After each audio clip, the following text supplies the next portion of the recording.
Hey, what's up everybody? It's Lids, and we're back for some more Pyre Community RITE Night, which means of course some good old-fashioned multiplayer Pyre, featuring first and foremost none other than the members of the RITE Club Discord server, the place for all things multiplayer Pyre. And if you're interested in getting more involved in multiplayer Pyre, then look no further, because you can join said Discord group by clicking on that link right there. But those of you in chat, you are not off the hook. No, because you see the red circle with the white L below chat.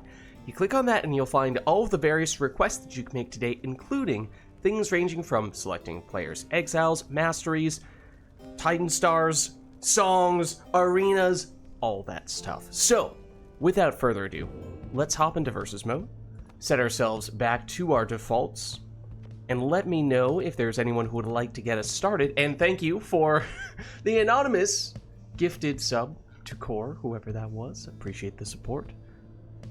And let me hop into Discord.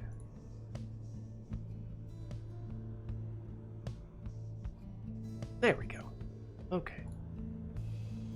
Alright, so I think I'm ready to go. Yep, Steam Friends is up. Ready to go whenever you guys are, so let me know if there is anyone who would like to get us started today. How's everybody doing? Lilac, Macaws, Core, good to see you all. And as always, I mean, we could start going in with the requests, but in general, probably best to establish who's playing first. So is there anyone who would like to begin today? Oh, actually, I suppose one other thing I can do preparation-wise is I can just get up the list of archetypes, so that's ready to go if anyone is interested in going in that direction at some point today. There it is. Okay, that is now at the ready as well. So, is there anyone who would like to get us started off? Any sports lovers with their sporty attire, perhaps? Or gamers? I don't know.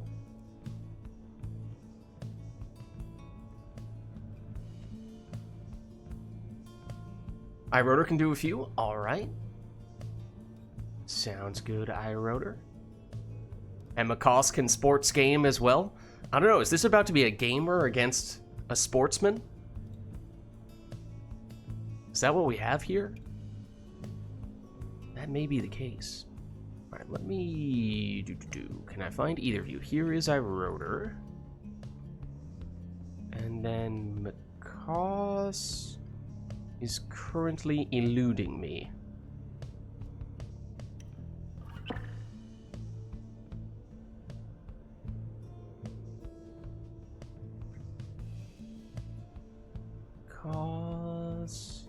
You don't seem to be showing up at the moment, Macaws, on Steam for whatever reason. I don't think. Don't know what that's Yeah, I'm working on it. Oh, okay, no worries. No worries. How are you guys doing? I am doing alright. Alright. Which triumvirates would you guys like to be today?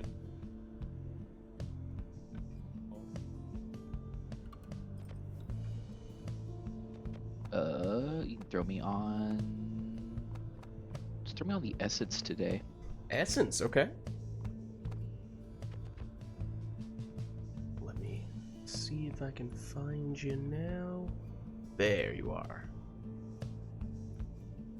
Okay, I'm gonna wait until we get Macaws in before figuring out who is who. At the moment, iRotor is player 1, but that is subject to change.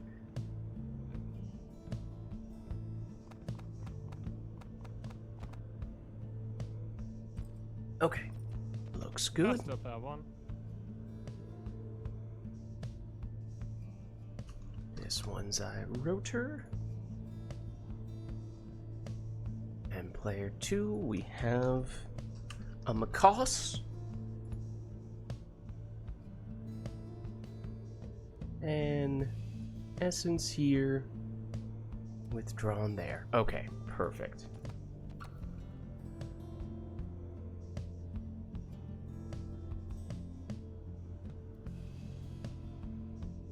Alright. Talk of maybe there being some requests. Maybe. But I do have a request. Oh, okay. But not a gameplay one. You're a little bit quiet, iRotor, for whatever reason. Am I just talking quiet or am I still quiet now? It sounds like you're further away from your microphone. I'm definitely not, but I will look into this. I mean, I can bump you up a little bit on my end, but let's see.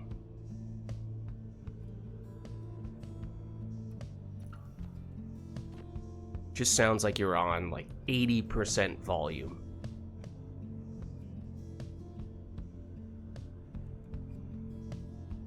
Never to return essence. Okay. Never to return essence. Then Lilac is recommending that we start right off the bat with archetypes. How do you guys feel about that? And let's just get into it and do archetypes after. Okay. Fine. All right, now I bumped up iRotor's volume, and I don't know if you also changed something, but we might have collectively overcompensated. Okay, well, I bumped you back down a little bit. We'll be fine. We'll figure It it out. also just be my voice. I'm like not quite have a cold, but I was a bit like under the weather the last day. Okay, well, So maybe that's factoring into it. yeah, hopefully you're feeling a little bit better now, and I bumped you down a little bit, so I think we're back where we want to be.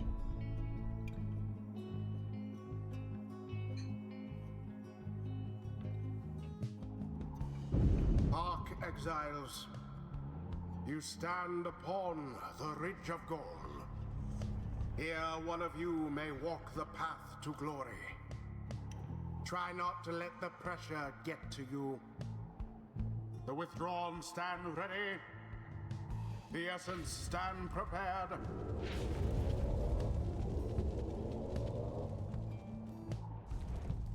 Who shall stand together here this night? Alright, so this will be our first match of the day. iRotor against McCoss, and at least to start things off, we're going to keep it simple.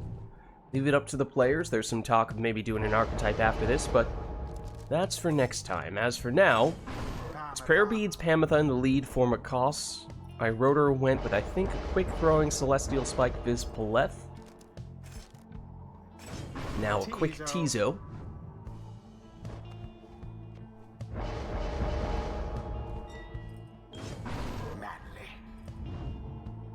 Quick throwing Manly for McCoss.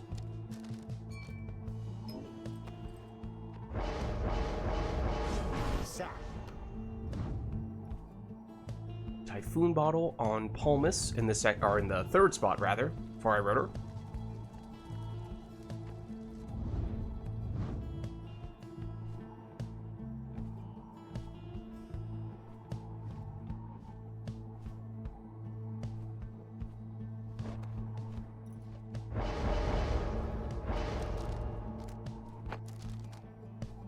While McCoss finishes with Titan Tooth Barker. So alright, here we go. Our first match of the day. And it is McCoss getting us started with that Barker. Plunging for 20 here. We saw it's a Titan Tooth, no prayer beat, so that means he's gone in this round. There is the Banishing Throw, however, the orb lands in the Sapling Aura, which does make things a little bit tricky for iRotor to pick it up, especially when that Numbing Gust was active. Now, Tizo for iRotor goes the throwing route, and it's 1 off the maximum damage, 24 there. We'll have to see. There's a chance it may lead to a 1 Pyre Life situation later on, depending on how the math plays out. That remains to be seen. Once again, iRotor slowed here as everyone is down on McCoss's side, and it does give McCoss some time to get some players back. Reinforcements have arrived, but Manly goes down here. So it's back with Tizo, who has been banished. Barker plunges in once more. Once again means that McCoss is undermanned here, but gets the job done nonetheless with the quick throwing sap. Pamitha blocked. Switches in, though, to the sap, but that sap is banished. Now Iroder with Viz Palette. Banishes everyone, but once again, this Numbing Gust has been providing a lot of value for Macaws. Defensive Harp Switch there from Macaws as well. Don't see those quite as often, or at least they may not be quite as noticeable as the offensive ones are. Ooh, clever move there from Iroder. Sneaking under the defender and in for a 25 damage Imp Plunge. Oh, and Macaws does that offensive Harp Switch to get the sap in for the throw, and it set him up. Next score may be all that he needs, although then again, we do see both players with sap, so there may be some rekindling to factor in as well, as once again, everyone down for Macaws, except, boy, was that a timely return for his harp. And there is the rekindling. It is 50 for Iroder. So the second life bar revealed, and Iroder still with a fair bit of Pyre life left, although Macaws deals another 20 damage with that plunge. Once again, swapping into the sap, though Iroder in position to intercept, and now he's throwing in for 27. And now it is possible for Iroder to deal enough damage to remove all of Macaw's at least starting Pyre life, but again, we may see some rekindling for Macaws this time. As Iroder moves in, Barker returns, but there's no rekindling, and so with that throw, Iroder takes the win. GG. GG. Well played, you two. Thus end this night's proceedings. All right, why don't we head on back? Until the next rite.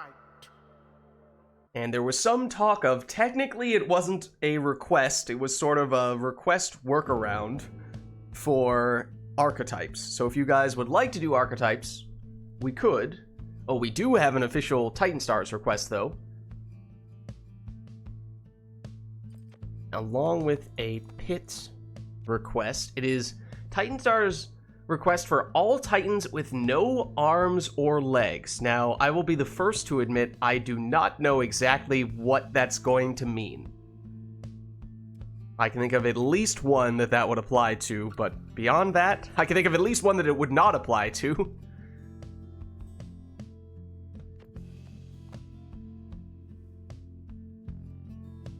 Whoa. I mean, not sure we want... Not sure being a Titan fan is the best of things when, you know, they may or may not have more or less caused the end of the world. But that's beside the point.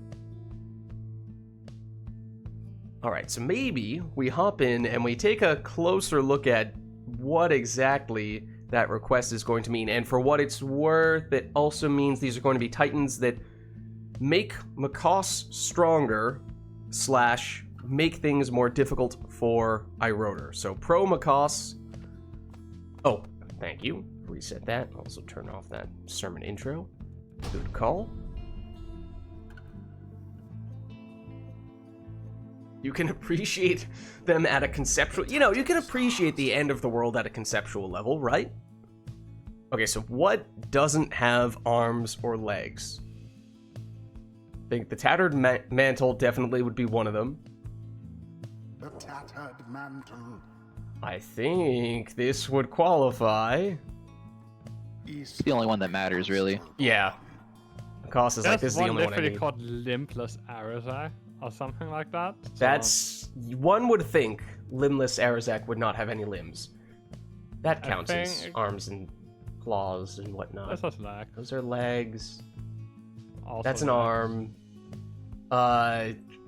Tentacles. I think he has arms. It looks like an octopus. They're Yeah. like leg adjacent. Yeah. What about a single hand? One singular hand. what does that count as? There's no arms or legs. That is the hand is part of the arm. Not a leg, or not an arm.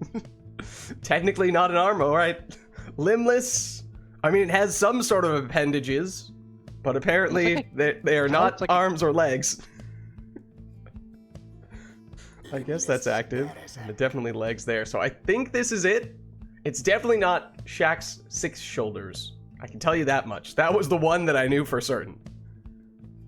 I think... Still think his mask looks a bit like Dark of Ur from Morrowind. Of Six Shoulders. Wait, which one looks like what? Shaq's Six Shoulders, like the head and the... what counts as the head, looks a bit like Dark of Ur from Morrowind. Oh, I have Okay, not. no. I haven't played Morrowind. Anyways, let's get started. I didn't pay attention to what I've got besides the brain cell. I mean, that's all that matters, really. Fair enough. Welcome. Who shall conduct the rites?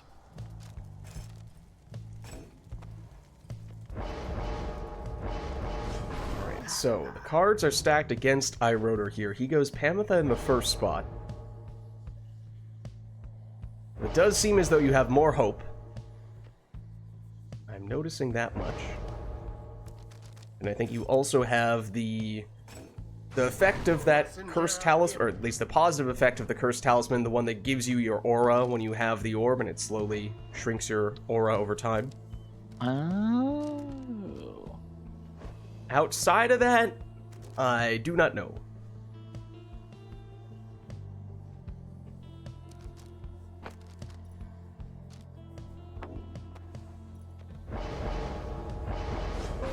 Titan Tooth Jodariel is the second choice for iRotor.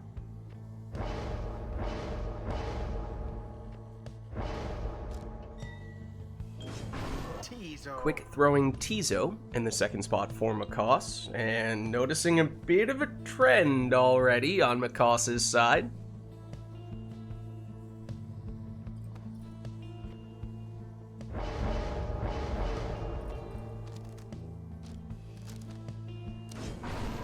Exploding Headwind is iRotor's last choice. Lilac was saying that the hand was going to count. I don't know. The players seem to think the hand did not qualify. It's a little bit of a gray area. As maybe was Limbless Arazek. Though that one maybe a little bit less so. But anyways, here we go. And yes, we can see that Makos does have the aura, even when he has the orb. If you fly, it goes away, or if you jump, it goes away, I think. But if he stays on the ground, that will be a factor. But here's iRotor, the 20 damage Harp Plunge. It now means no Pamitha in this round. That was the Exploding Headwind. Jody down. Oh, everybody down on iRotor's side. Time for a 25 damage Imp throw there for Makos. Big fell swoop from Pamitha, helping to clear out all of the space, in fact, at least until Tizo returns. There is 20 damage plunge for Makos's Pamitha. Definitely did notice there, though, even after iRotor had some big banishments, the extra hope that Makos has, it's pretty significant. He did manage to get an uncontested score in there, but that was right as Makos was about to get one of the imps to return. So I think it will be challenging for iRotor to get rid of all of Makos's characters. It is a small arena, so maybe that would help a little bit. Banish everyone, you don't have to travel that far before you can make it into the Pyre.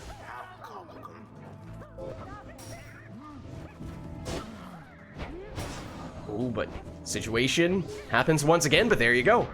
As I was saying, we do see those imps coming back pretty quickly. Does allow Makos to play fairly aggressively. Which is certainly a luxury to have with those imps, as he plunges here for 25.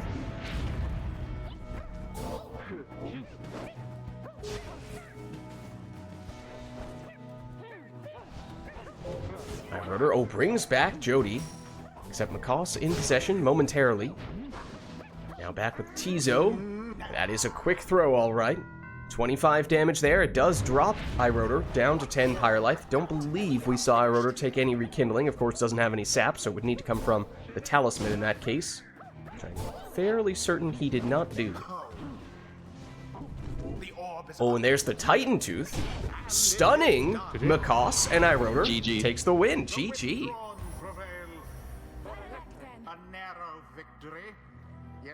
none the less commendable. Well played, you two. The rite is complete. Okay. Well, there we go. Do we get a hangover effect The from next rite. the Titan that we activated for Makoss, the one that gave him extra hope, right? I'm fairly sure that we do. Probably. I think so. Just exit velocity. Yeah, let's just...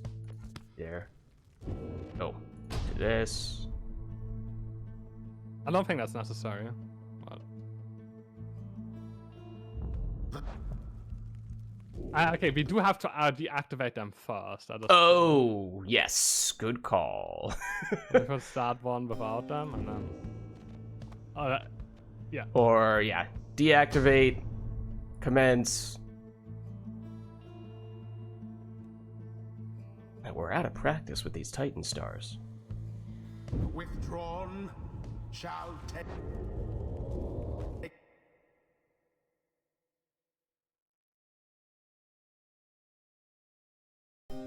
Okay, there we go. We'll reset the arena as well, but let us know if there is anything we would like to see for the next one.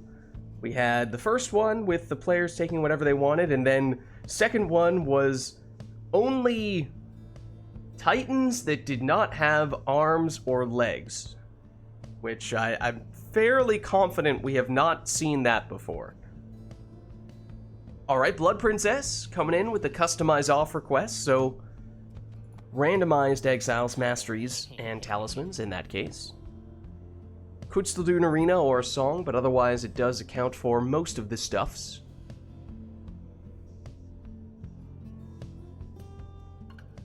But seeing nothing else at the moment, why don't we get started?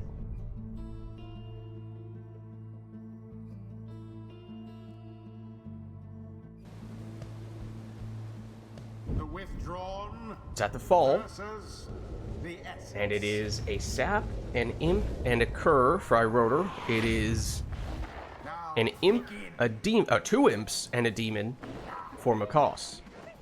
See what else we can find out about these teams, mastery and talisman-wise. Of course, some of that may remain mysterious for the entirety of this match. Some things a little more obvious than others. Safe return. See that much. Here's Barker for Iroder. Banished there. Of course, the first thing we oftentimes look for is, are there any clear signs of cursed talismans? And haven't seen any yet. That's 25 damage from that imp throw. That does actually tell us a lot about what masteries Tizo has for Iroder. Theoretically, most, if not all, on the left side of the tree, so may not have any portals. Oh, but we see there is one there. Okay, so I think we actually know... Oh no, that's Makoss's. Have we seen any portals for Iroder? We might know all of Tizo's masteries. Makoss, back with Vizpaleth. It looks like a normal portal, not a super portal. As Iroder wins the orb back close to Makoss's Pyre, able to quickly plunge in there with his sap. No prayer beads on Palmas, unfortunately. Everyone down on Makoss's side. Oh, okay, there are portals for Iroder, so theoretically we know everything, or nearly everything, that Tizo has, depending on that middle mastery on the left side. Makoss eyeing the other end of the portal. Where is... Oh, Makoss's is very dangerous, though. So Iroder is also mindful of that. Makoss fakes through the portal. And now it does get reset a little further away, not as threatening as it once was, although it is still away, to set up his demon for 16 damage throw. How very fortunate for the essence. Makoss, oh, a two-pronged imp attack, and has bonus damage on that imp, no less. Don't know if we knew that until he made that plunge. We have seen portals from Makoss's imps, but not entirely sure if they both have it or if it's just one of them. As speaking of imps, there's Iroder throwing in the orb for 25 damage from his imp. Yeah, no portal on Raji for Makoss. It is only Messenger Imp, it seems. So that actually tells us all of Raji's masteries as well. It's all left side. Which means he does have the bonus damage. Was he the Imp that we saw before? Well, there it is. That's the 25. No prayer beads there, though. Very crowded in the middle of the arena here, and everyone down on Makos's side. So opportunity here for iRotor to throw it in for 25 with his Imp.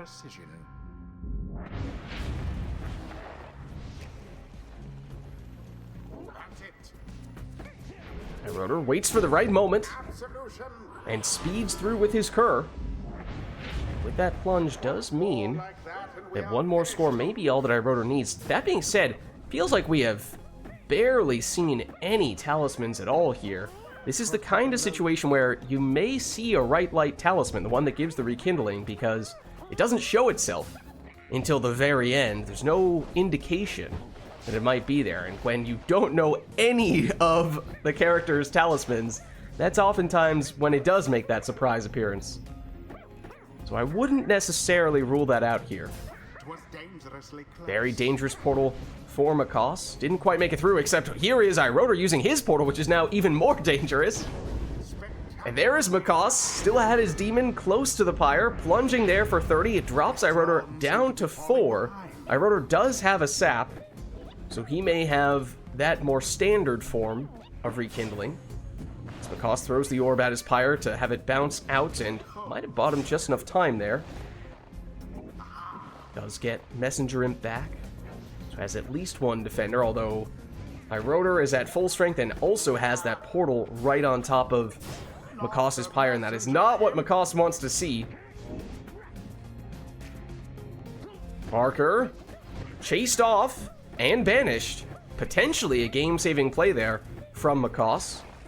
Again, that rekindling is speculative. There's no way of knowing for certain as to whether Makos does or does not have it. We may be about to find out, though. There is no rekindling, so with that score, iRotor takes the win. A victory so narrowly achieved, and thus more glorious. GG. Thus end this night's proceedings. Well played, you two. Did either of you guys see any of your talismans? I have no idea. I could not identify a single talisman in that match. Yeah, also no clue. Will forever remain a mystery. Yeah. Alright, well, we will turn Customize back on. We do have an arena request for the boat. At the moment, that is... Oh, hold on. I don't know how many. That is like the complement of the. What was the Titans we didn't choose? There are like 9 Titans. Yeah, I think we only got a few of them when we did the Titans without arms or legs. Now that we're doing all the Titans with arms and legs, I think it might have been like 1/3 for the first group and now 2/3 for this other group. Not that I was counting exactly, but I suppose we're about to find out. We'll just have to be consistent with the ones we determined, the ones that were borderline. Try to be consistent with those. The Titans. So let's see. Passing on you. We're doing this, and we'll take a extra second here, Makos, just so you know what you're working with. So quickness. Love it. Shax, which is the one where if everyone gets banished, they all come back. Okay. Gandroth, that's presence. Love it. Extra 5 damage. Love it. You start with 30 extra Pyre Life. Love it. You have 50% extra stamina. Incredible. iRotor starts with 30 less Pyre Life. Incredible. And wait, this was a borderline one. What did we choose last time? I did not take that one last time. Okay, so that means we are taking it this time then. So this gives you leech. I did take that one last time. Yeah, okay. That means we are doing this. Oh my lord, everyone has prayer beads? Built-in prayer beads for everyone. Okay. Yeah, so this is what? 1, 2, 3, 4, 5, 6, 7, 8, 9 versus you had 3 last time. So yeah, definitely more. Definitely a lot Right. more this time. Incredible. The withdrawn shall take on the essence. Welcome. All right. So iRotor did find a way to win the previous one, even with those Titan Stars active. But as we just established, there are a lot more this time around. So how does he strategize with that being the case? And you see 14 quickness, 33 presence by default. Oh my gosh, put on that. He has 22 quickness for Ignarius if he chose to go that route. I think we've hit. Is that 14? That's like what, Nomad territory? I feel like that's.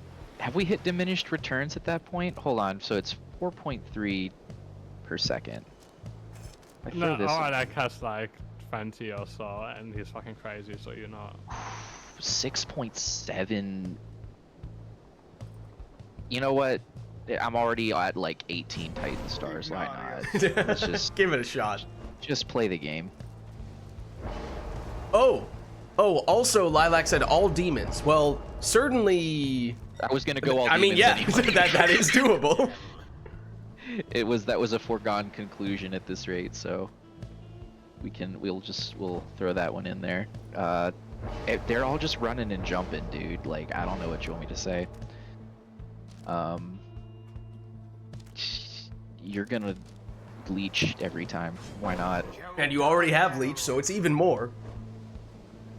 But yeah, usually one of the biggest weaknesses of the demons is, of course, their lack of quickness, but if you start off with basically having Tailwind Crest, the effects of Tailwind Crest, built in automatically on every demon, then... Alright, I mean, there aren't that many downsides to going triple demon. Right? So...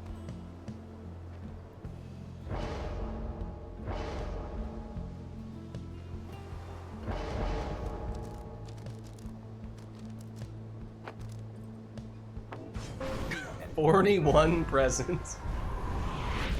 Alright, so here we go. Macaws now with the buffs of a bazillion Titan Stars. Not quite all of them. Not quite all of them. But a lot, for sure. And here is Macaws getting us started with a 35 damage plunge. Also bear in mind, much of the math here is going to be a little different than what we are used to seeing because of those Titan Stars. Both in terms of damage and also in terms of leech. We also see the starting Pyre life is different for both players. It's another 35 damage finger gun plunge. Oh, there was some boat magic for iRotor, although unfortunately it landed him squarely in the aura of some of Macaws' demons. Macaws with Jody. Well, there's the Titan Tooth for iRotor, plunging, or rather stunning Macaws. That is quite helpful. That's silly. I have 235 health. Oh no, my demon.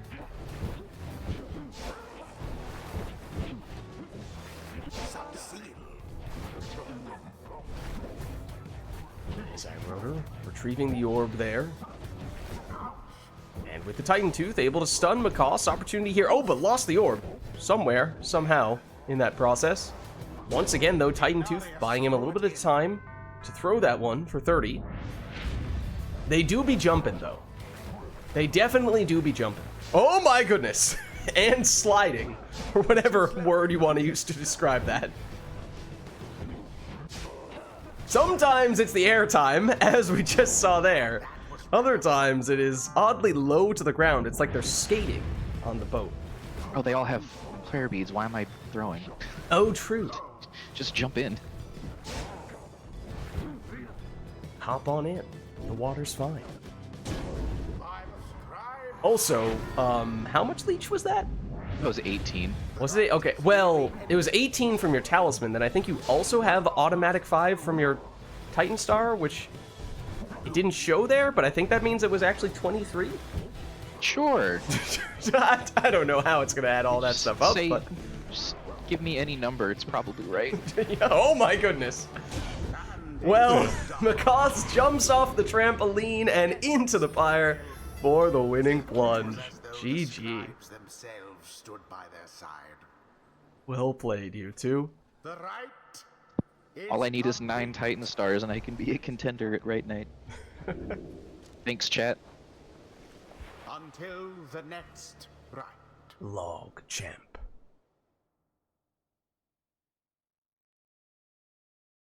Alright, so let's turn Titan Stars off. Quickly start a right.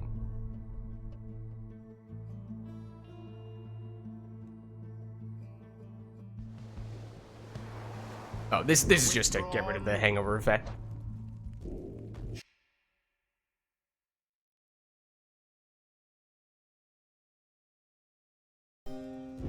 There we go. Okay. And okay, looks good now. And it looks like Core is saying no requests for this one. Let's leave this one up to the players. Technically just a talisman request at the moment, but that's okay. I think we get the idea. So why don't we hop back in then? Actually have to play the game. What? Actually have to think about what teams we're taking? Insane. The withdrawn. Oh, did I forget to reset the boat? I might have forgotten. Or was this a random boat? I think I just forgot to reset it. Oh no, it was random. Wow, okay. There you go. We can still reset it if you want. What? Conduct the right. Nonsense.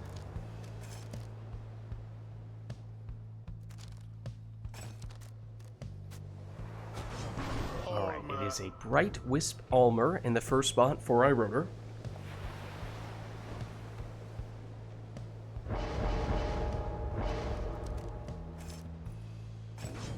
Bertrude. Speedy Bertrude for Macaws.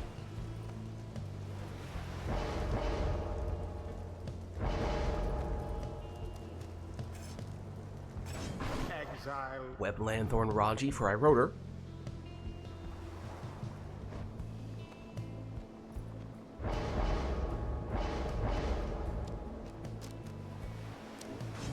Sandra. Exploding Snadra for Macaws.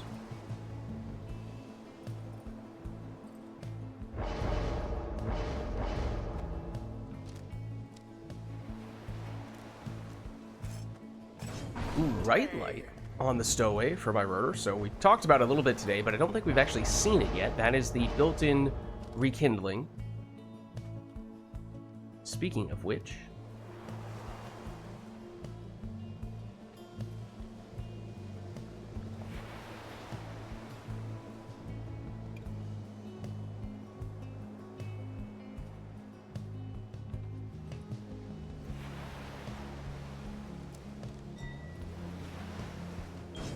it'll be a rekindling and quick throwing manly for Macaws. The rotor first to the orb gets that automatic pass from the Bright Wisp when Almer goes down. But not only does he go down, so does the Stowaway. And that's a quick point-blank throw from Macaws for 10. Right, rotor. Back with the Stowaway, but once again, down she goes. Big implosion, although Macaws still has it here with Snadra. Shield helps her get in for a 20 damage plunge. And now she's gone in this round. Bertrude. Over Manly and just Manly for Macaws. Trying to use that Sacred Bond to bring a teammate back, although didn't quite get there in time, and so now there is an opportunity for iRotor to throw this one in for 20. iRotor first to the orb, once again with Almer, and once again sacrifices himself to get the orb over to the Stowaway, but she goes down as well. Opening here for Bertrude, except Almer made a very timely return for iRotor. Now trying to cause some trouble himself, and does just that with a 20 damage throw. Ooh, the quick cast there from Almer, mixing it up a little bit. This time to set up a plunge. But that does mean no Almer in this round. Instead, it's up to the Stowaway to win that initial orb race, and she goes straight in. But now she's gone in this round. Almer, banished. Currently just Raji for Iroder. Bertrude, plunging for Macaws. That's 30 damage. And technically, Iroder could deplete Macaws' starting Pyre life here with 1 score, but remember, we did see the full sap rekindling for Macaws, so we would still be C50 return to the life bar, and we also have some rekindling for Iroder. Now, Macaws still would need at least 1 score to trigger that.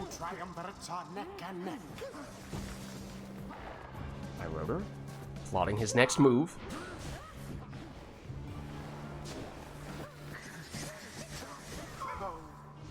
Oh, free orb close to the Pyre, and that was, not sure that Macaws went straight in there, or if that was just Bertrude bouncing off one of the pieces of cover and happening to find her way in for a plunge. Either way, it does deplete Iroder's starting Pyre life. That is the 20 rekindling from the Talisman. And now here's the rekindling for Macaws.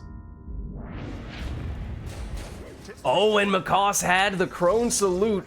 He was waiting to break it out, although this may not have been exactly what he had in mind. As usually, it's an opportunity for an uncontested score, except that isn't quite how it played out.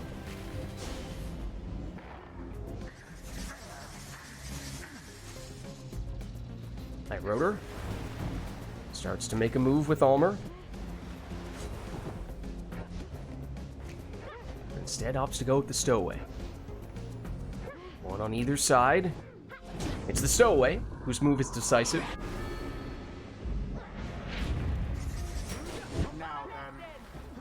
Macaws may not have been the score he was looking for, but does still finish the job. GG. A rite conducted with aplomb. Thus end this night's proceedings. All right, well played, you two. Until the next rite. And let us know, chat, if there is anything else we would like to see for the next one. That one was all up to the players, and we can certainly do that. Once again, if there is nothing in particular that we have in mind here. Whatever you guys prefer. Blood Princess is putting us at the book for the arena. Okay. Anything else?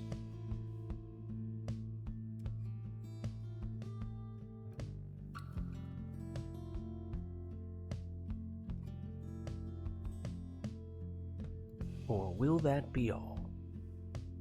Oh, okay. Exile request. Each player takes 1 sap, 1 harp, and the third pick is up to them. Does the order matter? Or can they put that in whatever order they'd like?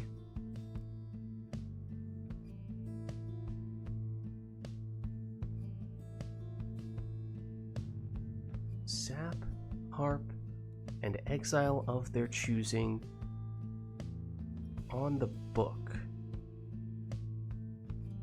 Sap, harp, and then third pick in that order, so it must be a sap lead. Okay, interesting.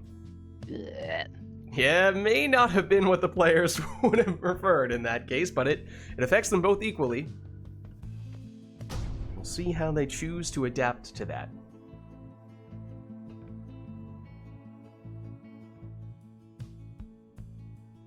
The withdrawn shall now face the essence. Welcome. Alright, so sap first. Who shall conduct? It is, you do on rare occasions see people go with the sap lead, but it is still fairly uncommon. It's a quick throwing sap for Iroder. Okay, and almost the same thing from Macaws, just a slight different mastery selection. I think it's And- got. Oh wait. Oh no, there we it's go. harp second, not demon. I have it confusing because the priority is different for both. Yeah, I That is true. assume you should still just take them in the listed order, even if technically they won't align perfectly from one side to the next.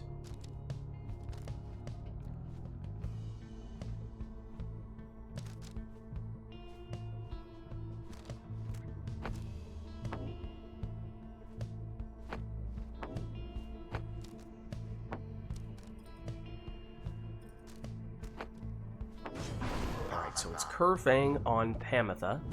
That is the harp selection for Iroder. It's horrifying. Why would you do this to me? I thought we were friends.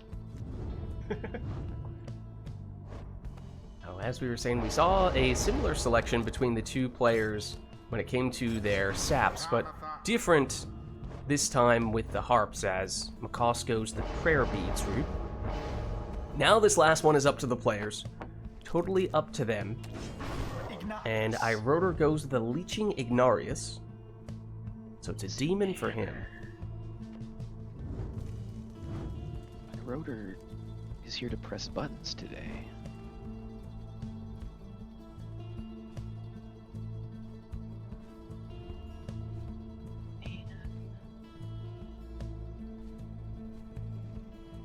Trying to have fun, play some friendly Pyre. And this guy comes in with a brazen manner. He's trying to style on me, you guys.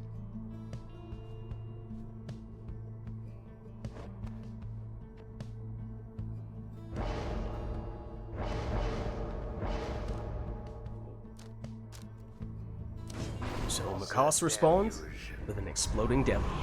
Here we go, it's Sap first, Harp second, and player's choice in the third spot. There is the aforementioned Brazen Manor. And Iroder switches into it.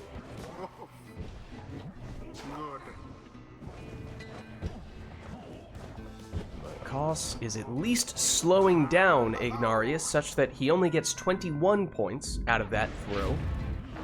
Brazen Manor likely had expired by then, and that was a big exploding sapling play for Makoss. Everyone down on Iroder's side, and so Makoss throws this one in for 25.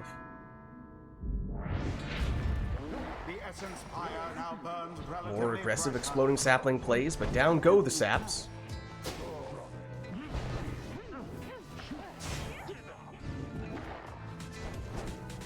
Makoss now with Pamitha. She goes direct, plunging with 20 damage here. And remember, Makoss chose to take prayer beads. So Pamitha is back, whereas Iroder went with the extra damage instead, although this time it's the sap who's scoring for 25 with the throw. Withdrawn's pyre now burns relatively brighter. Ouch.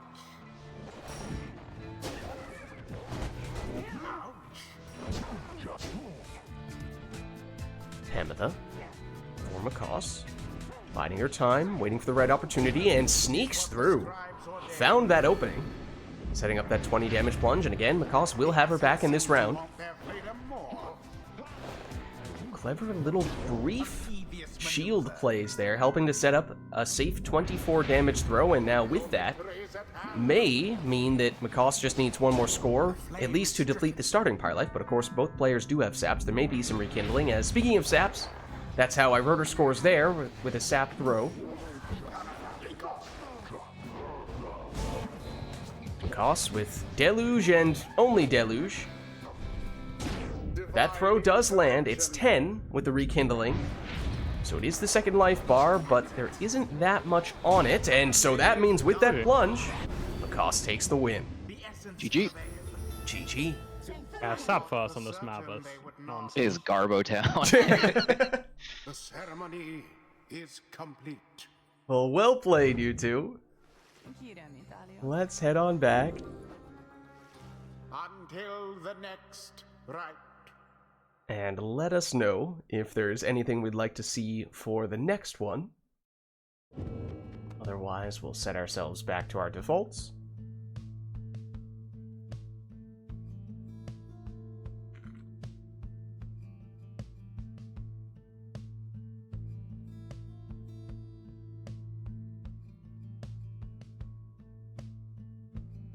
Blood Princess is like, don't look at me! I just asked for the book.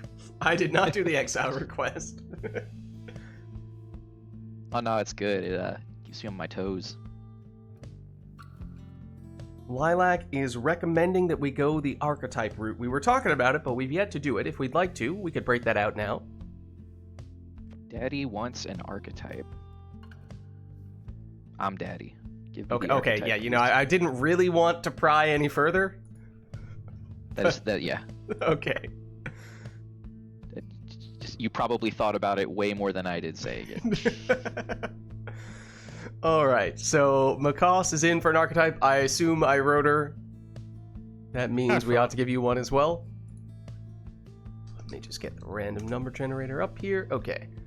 There are 33 potential outcomes. 1 out of 33. I'm going to roll for Iroder first since you're player 1. Iroder, let's see. You are getting this one. So there are 33 potential archetypes.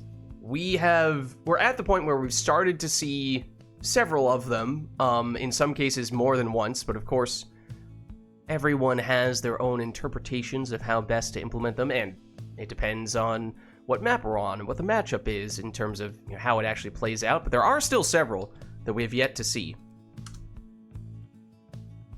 Okay, Iroder, I've sent you yours, and as a reminder, these are basically setups to give the players some direction for how they create their team and what style they use in the actual match itself, but there is supposed to still be some room for personal interpretation. They don't need to go all in on this idea, but it should still be a focal point. Okay, just double check. Yep, this is Makos's. Let me send you message. Failer, I want a Discord role for every archetype I've won with in RITE NITE. Make it happen, please. Why is it not letting me message you? There we go.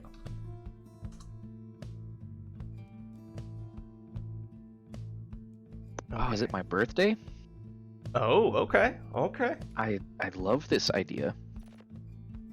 Alright, so the players have both received their archetypes. They do not know their opponent's archetype. Let's hop in and see what arena we land on, because that may affect how they choose to implement them.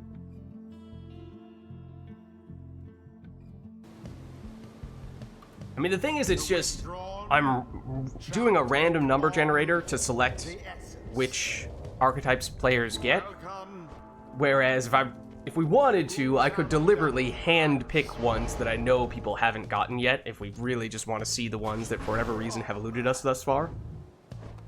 As we get the auto-passing Ulmer in the first spot for Iroder, then Prayer Beads Pamitha in the first spot for Makos.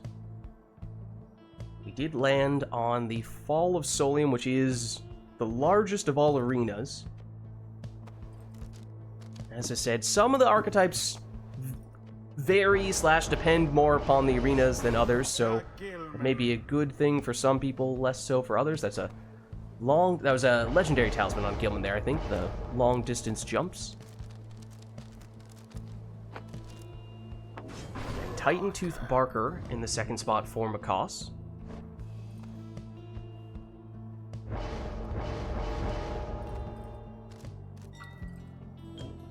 Ninja Gareth for Iroder in the last spot.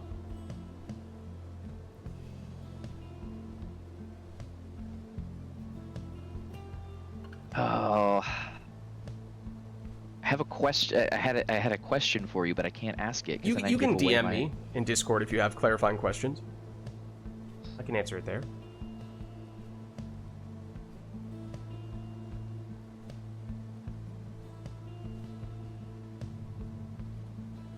All right, I have sent you my question. That is a good question. Ooh. I'm gonna say... It's not the best option, but it is. Okay. Well, That's cool. I mean, again, you don't need to go all in 100% every single character to the max on this theme. But, if you feel like you've already sort of embraced the archetype enough, you could still deviate from it a little bit with your last character. Nah, I'm 100% all the time, brother. We want to reduce charge, we want stubborn flame, we want that, and we want the big meaty claws. Alright, here we go. Both players have a secret archetype. And here we go. We'll see how they fare. glory It is Iroder getting us started with a 20 damage plunge from his Almer, but with no prayer beads, he is now gone in this round, so it's up to Gareth, who throws it in. But with a Stubborn Flame, it is reducing his damage, so that maxed out at just 10. McCall gets the block that time. Now on the attack, switches in to Barker, but he's banished.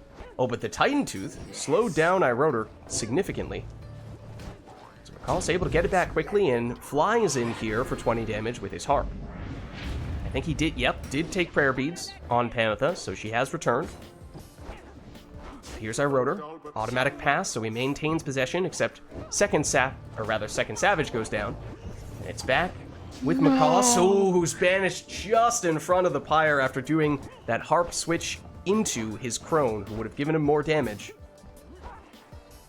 It's Almer for Iroder, who's blocked. Ooh, but a quick teleport. And Iroder, again, it's maxing out at 10 damage because of Stubborn Flame. The value of that already starting to add up. Black Magic Jump there, as Iroder curves in for a 10 damage plunge, but does lose Almer in the process. Now it's Barker for McCoss. Get some stamina back. Down goes Barker.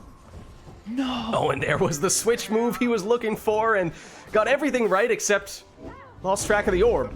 But there is Bertrude still hanging out next to the Pyre, and she plunges in for 30 here. But now she's gone in this round. Ooh, a little hesitation move there from Iroder. But McCoss still able to recover. Gets the stop, and now on the attack with Panatha. Looked to do the Harp Salute, but suddenly finds herself a little lonely. No one to switch with on that occasion. Now Iroder closing in with Almer on one side and Gareth on the other.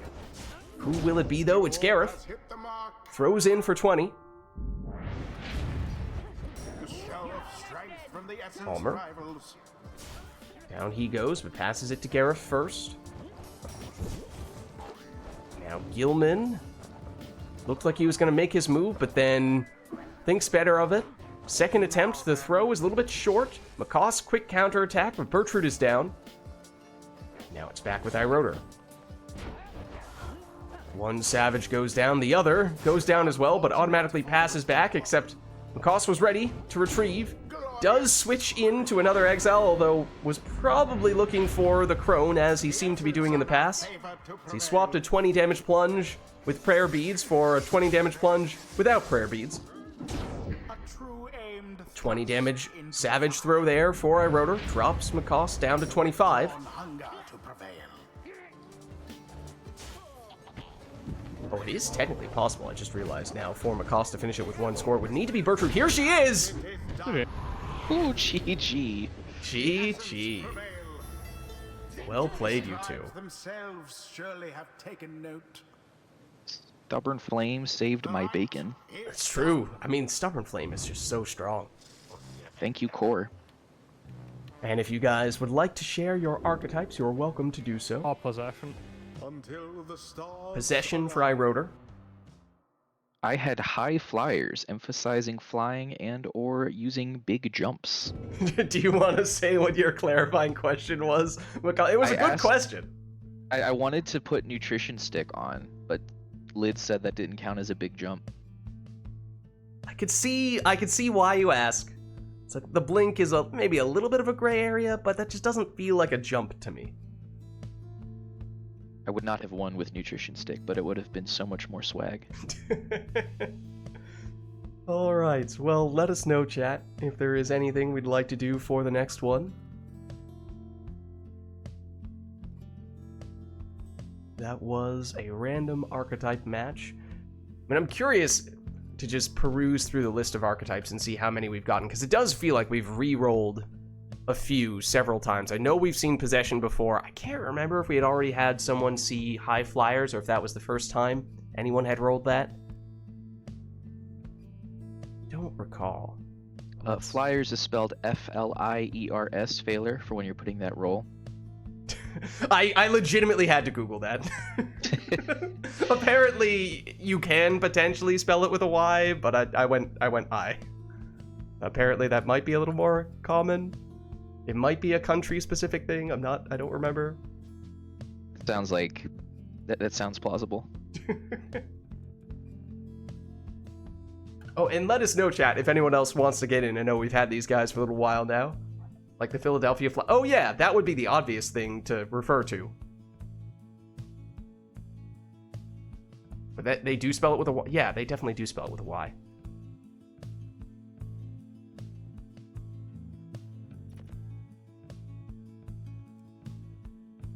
Okay, but not seeing any requests from chat here. And yeah, so let us know if anyone else does want to get in. But not seeing any of that. Not seeing anything at the moment. So maybe we just go back to having the players go with whatever they'd like here. Yeah, there are definitely still several archetypes that I'm fairly certain we have not seen anyone get yet. The withdrawn shall confront the essence. Welcome. Who shall conduct the rites? Demon. My rotor goes quick throwing Viz Paulette. And again, this one, all up to the players to go with whatever they'd like. Exploding Deluge.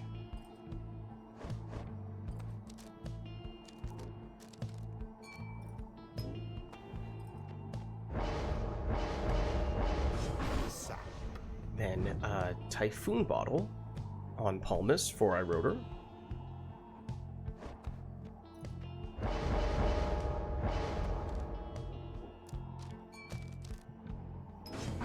And a Canned Singularity on the Stowaway for Macaws, embracing the chaos.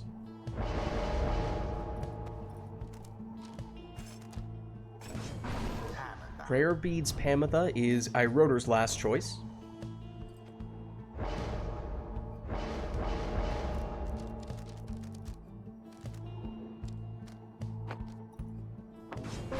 Ashen Coal Snadra is how Macaws will round out the team. So here we go. Pamitha for iRotor. Harp pushes her way in for 20 damage. And with Prayer Beads, she is back.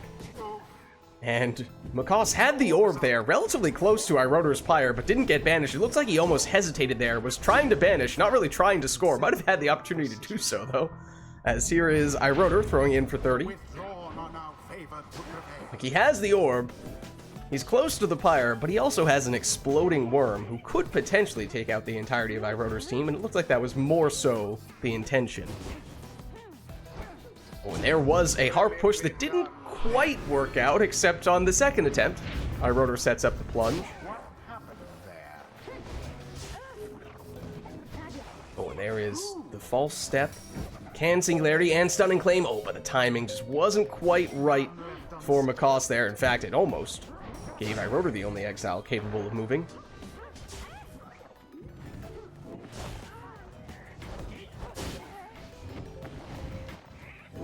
Deluge for Macaws. He explodes.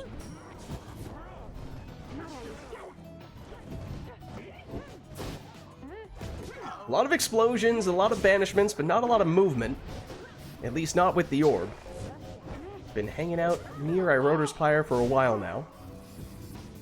And now everyone down on iRotor's side, except Macaws cannot sprint, jump, throw, or use any other special ability, so waits for one of iRotor's exiles to come back, and then can make it in for 20 damage plunge with that Stowaway, but that means no Can Singularity, at least not in this round.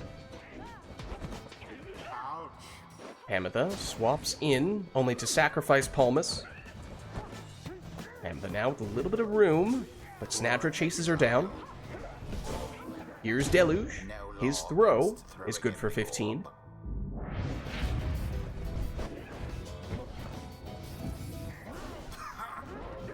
His Paulette banishes one, then gets banished by a shoulder smash from Snadra.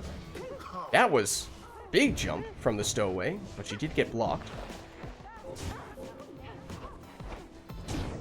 Rotor finds a way to maneuver around the defenders and in for that harp plunge. The deluge caught out. Here comes Vizpoleth, banishes Snadra, and gets the throw as well, and that does drop Makoss down to 10 Pyre life.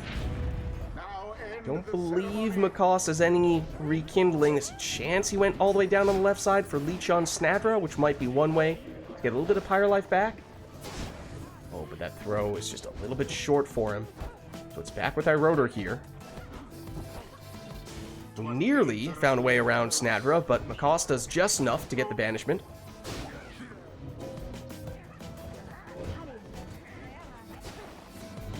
Rotor starts making another move with the harp.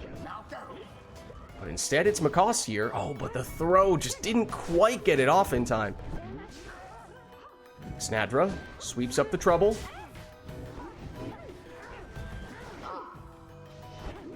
Brings back the stowaway and causes a little bit of can singularity chaos. Oh, but Makoss again. The throw just doesn't quite get off in time before Deluge goes down. The orb. Is Paleth threatening the banishing throw, except does go down. Stowaway jumps in. Now no stowaway in this round for Makoss. That is tricky, especially when there's only 10 Pyre life to work with here. So the stakes are high. And Rotor finds a way around and in for the win. Withdrawn prevail. GG.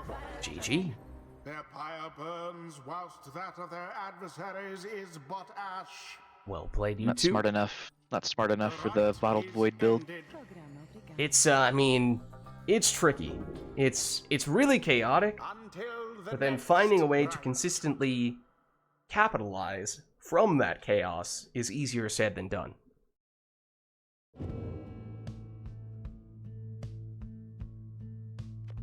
Alright, well let us know, chat, if there is anything you guys would like to see for the next one.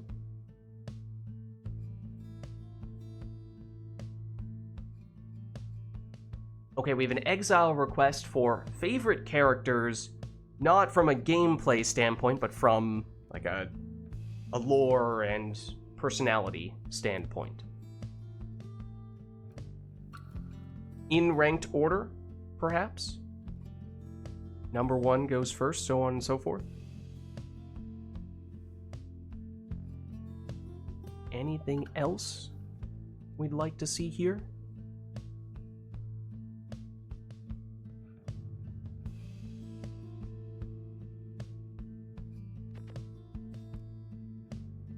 Seems like that's it.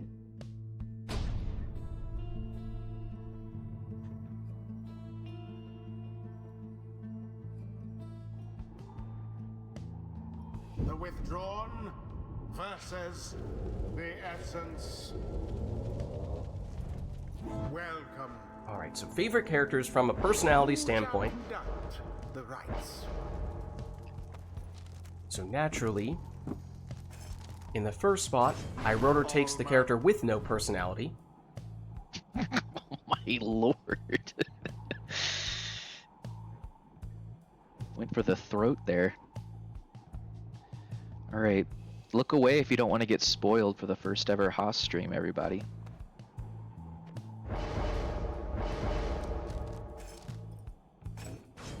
Whereas Makoss goes with finger guns from Ignarius. I'm sorry, Lids, what did you just say? Like banter and like rivalry society do have some background noise when you press push to talk or speak or whatever. There's some static or just background noise.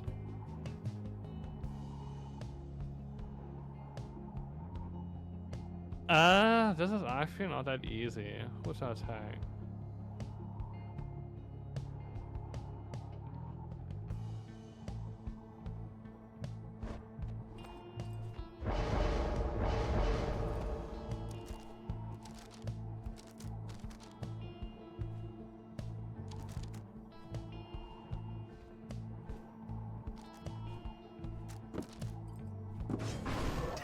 It is Tamitha in the second spot for iRotor. I think we may learn some interesting things here, as it is Manly in the second spot for Macaws.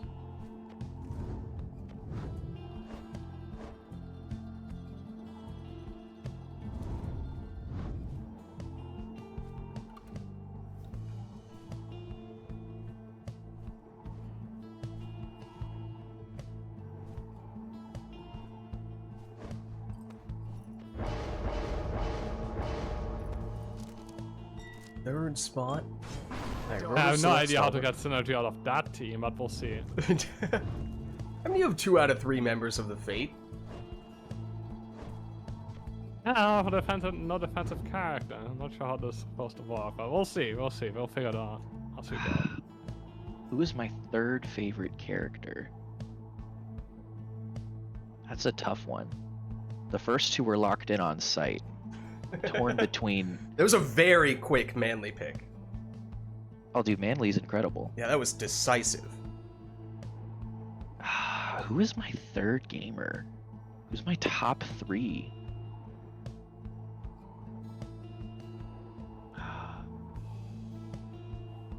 Choose someone. What's up, Ninth Lions? Big Fates liker, iRotor. I mean, we have a lot of Fate people here. Nowadays, I think it may be the most popular triumvirate. It's either that or Pyre Hearts. Y'all, there's 3 of you now. You, Murph, and Core. Fates is... Alright. God, it's so hard. Who is it? It's between 3 little weirdos. Who's my favorite little weirdo? Which he says with love, by the way. They're like tied for 3rd place, and it's aggravatingly close.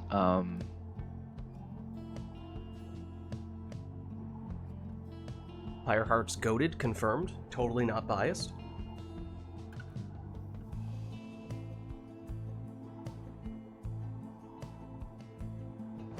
Is it this one?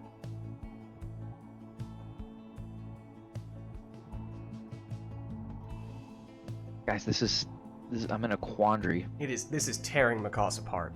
It is.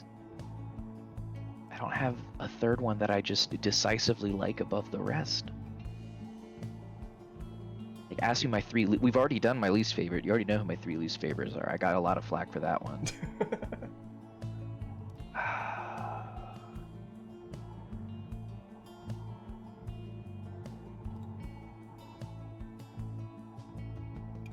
Yeah, Accuser's theme is very good. I'm totally with you there. Just a week or 2 ago, people were asking me for my favorite song, and I think that's what I went with.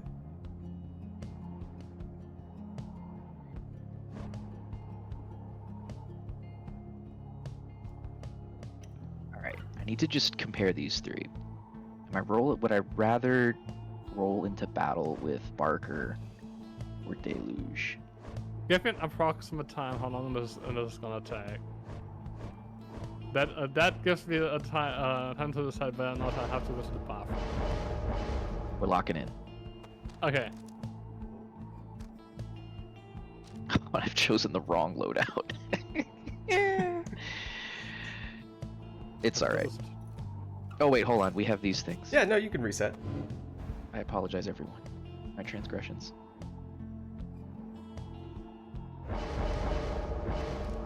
Alright, we're locking it in. It's Paperboy. There we I go. haven't given Perhaps some disagreements in chat, some confusion, but hey, these are the players' picks. It's their opinion. As I said, perhaps today we learn a little bit more. The first douse. As Macaws gets us started with a 15 damage plunge from the 3rd pick. I mean, I don't know, who's going to break the news to Messenger Imp that Macaws was rather uncertain as to whether he was going to make the cut.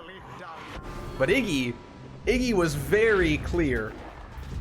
That was the decisive #1 pick, as was Ulmer. Iggy again knocks back everybody, setting up some more finger guns.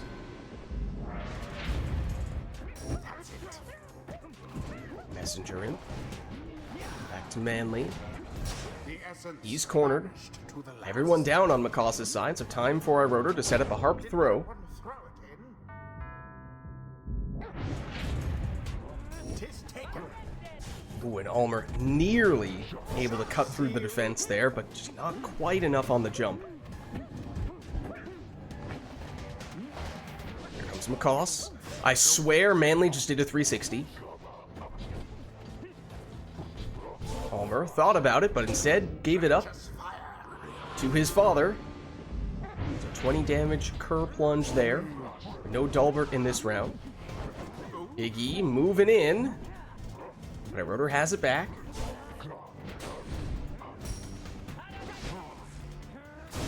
Big implosion there. Everyone down on iRotor's side, but Tamitha does return, perhaps in time, to cause some trouble for Ignarius. And there's a quick plunge for 20 damage for iRotor. Ignarius down. Dalbert has the banishing throws, and that cleared out some room to set up a 20 damage Cur Plunge. But it means no Dalbert in this round. So here comes Ignarius. It's a little more space to work with. Banishes one of the defenders, then gets banished by the other. Almer, Black Magic Jump, not cursed enough to find a way through there. Tamitha blocked, banished. Now Ignarius knocks back the defender and plunges in for the win. GG. The essence prevailed. GG. Their adversaries confidently Was thwarted. not a good combination. But The rite is complete. But you picked with your heart. Exactly, that's what matters. I heard about hard doesn't mean you right. It's contrary to what you might say. The stars That's cold. Not with that attitude, it doesn't. Right.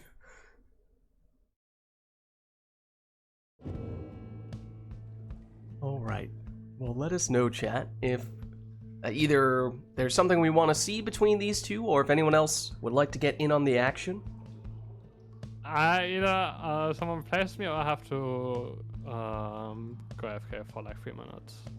Okay. Lilac is asking if anyone else wants to hop in. Lilac, if you would like to, it sounds like iRotor may be looking to swap out here.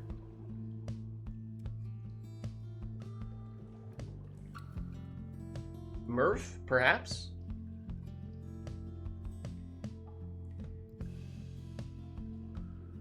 I think either way, iRotor was saying he needs to go AFK / maybe looking to swap out.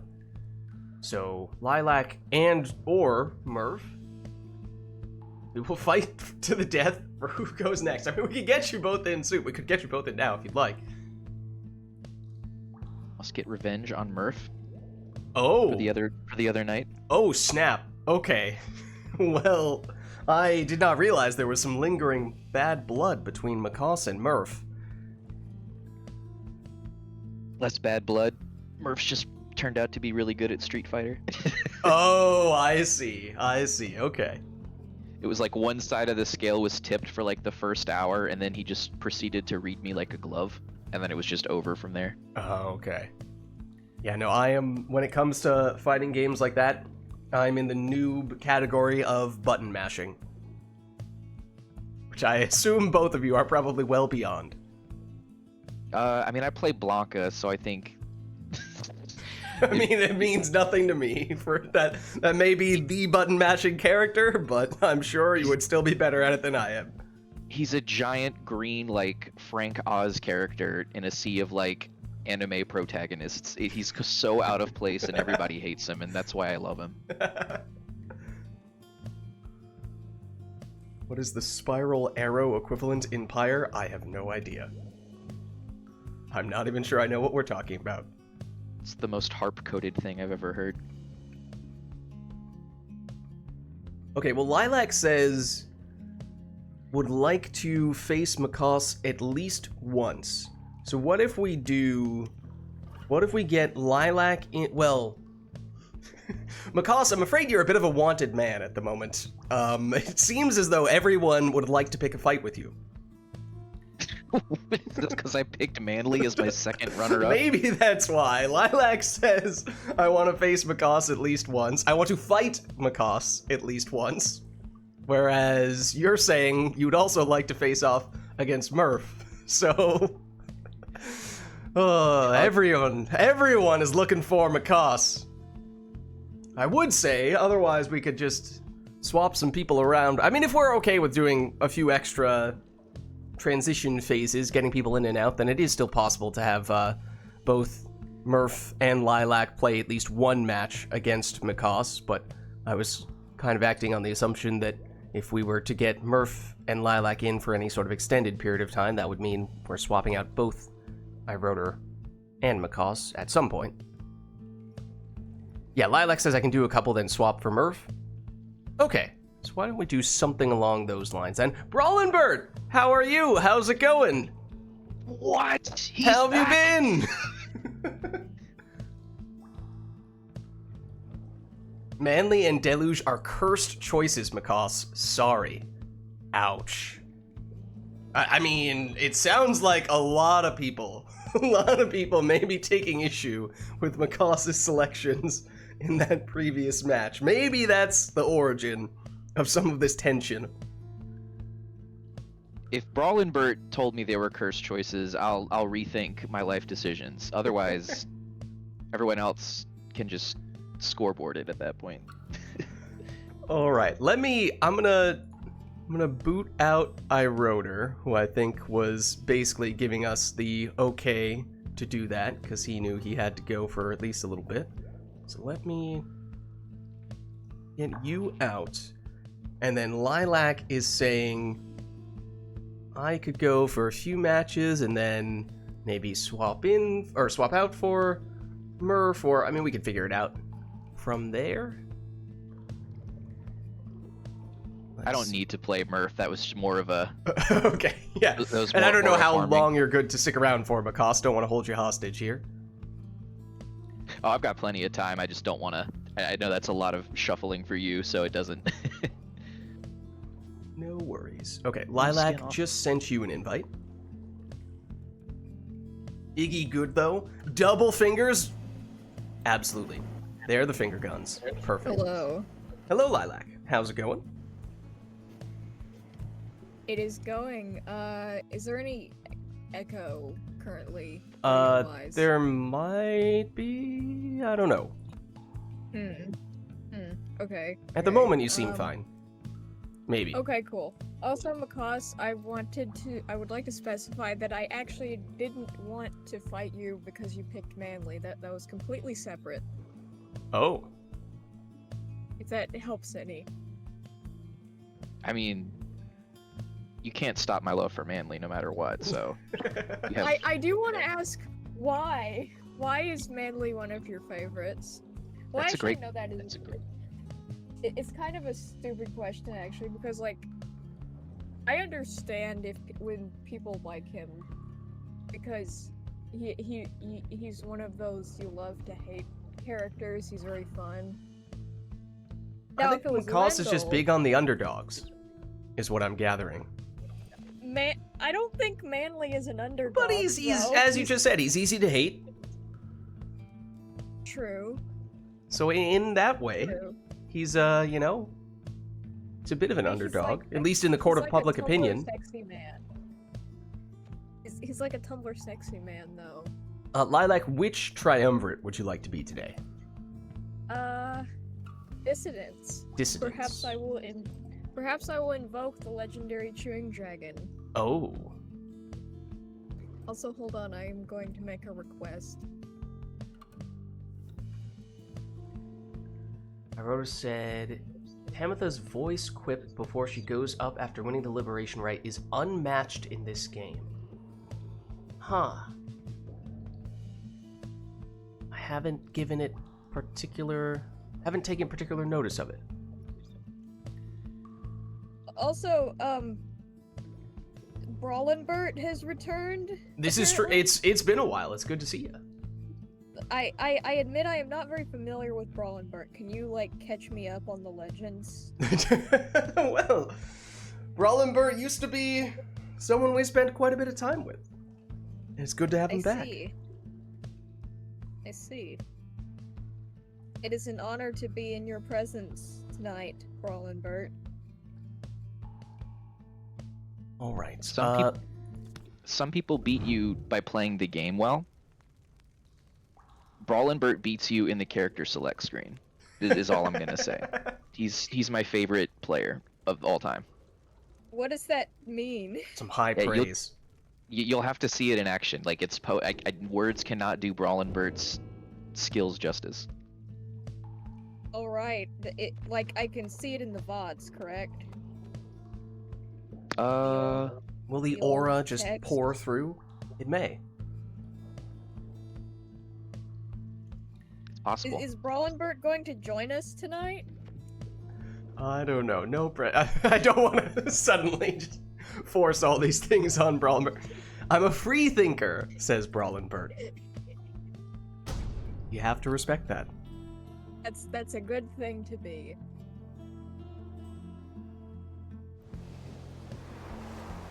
The dissidents shall I was gonna take say, on I don't want to, the I essence. wasn't moved to violence Welcome. via Macaw's picking Who shall manly. conduct However, the rites. It didn't help. Lids, what was that you said about Ulmer? Oh, I don't know what you're talking about. I thought you said something about Ulmer having no personality. Facts. Yes, what? So you admit it? I mean, we're speaking facts, yes. I will fight you over this. Don't make me start another civil war, Lids. We've already gone through this rodeo before, remember? We had a whole civil war over it. Let's not have a sequel. Sequels don't sell very well. Or maybe they do. I don't know actually. What if Gareth strikes back?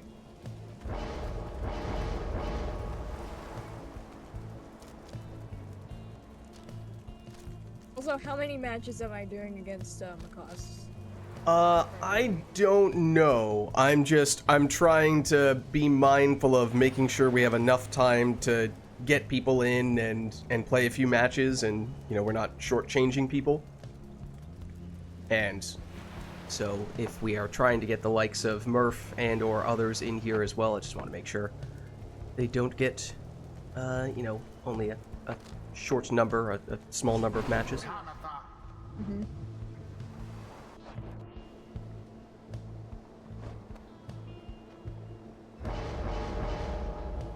Because I did have, I think there was like one more request that I wanted to make that I wanted to participate in, actually.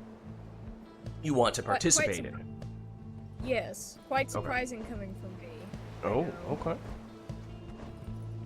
Since usually I try to stay out of the chaos.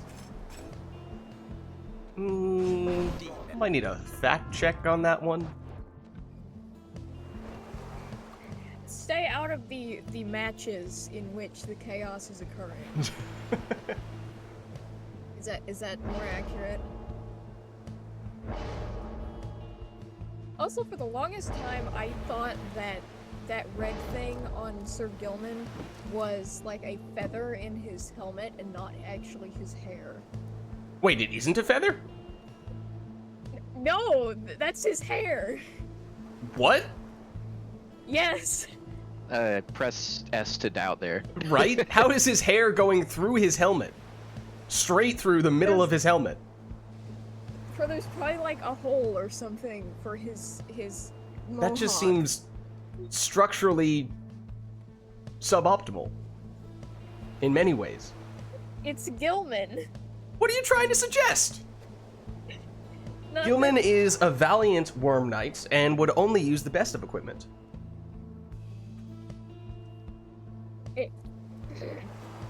Yeah, I'm with Lids on this one. There's no way that's his hair. I will show you. I will show you later. That's helmet fuzz for sure. Sir Nuh-uh. Gilman. Now begin. Oh, I don't have buttons. I Oh. don't have buttons. Oh, I'm her button Wait, or you're- Oh. Lilac's buttons. Oh, hold on. I'm Yeah, gonna you're me. Let me Let's see. unplug real quick. Oh yeah, let's try that first, and then we can do the musical chairs.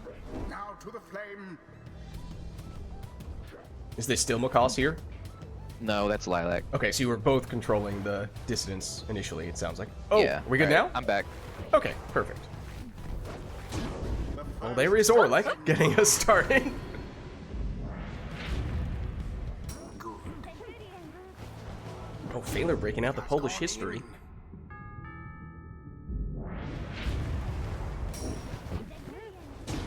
Fear not the purified flame. Yes. Here is Orlek. Boat magicking in the backward direction. Probably not the way Lilac would like for it to play out, but here comes the boat magic in the right direction.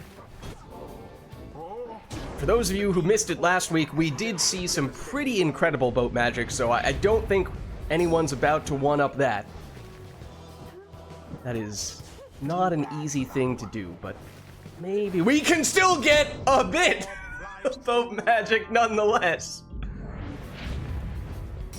Just a shame that Speak of the devil. Lilac wasn't really doing anything or going anywhere on that occasion. Just decided to spontaneously take flight.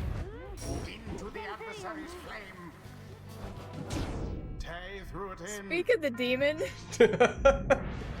No, but it's definitely the most dramatic when you have the orb and just fly straight into the pyre.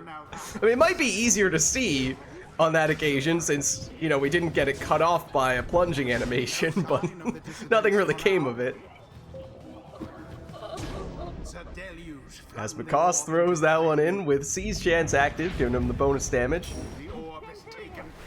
Oh, there's a little bit of boat magic for Macaws there. Was that with the stowaway?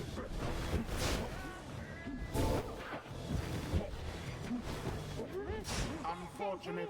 Here is Macaws with an uncontested scoring opportunity. Tay's aim was Throws it in for 20. the withdrawn's adversaries. Yeah, this implies Also, Gilman is both- bald. Gilman is a worm. Like, let's call a spade a spade. I don't think worms have hair. I thought this was a pretty safe statement to make. Thought that was kind of just a given.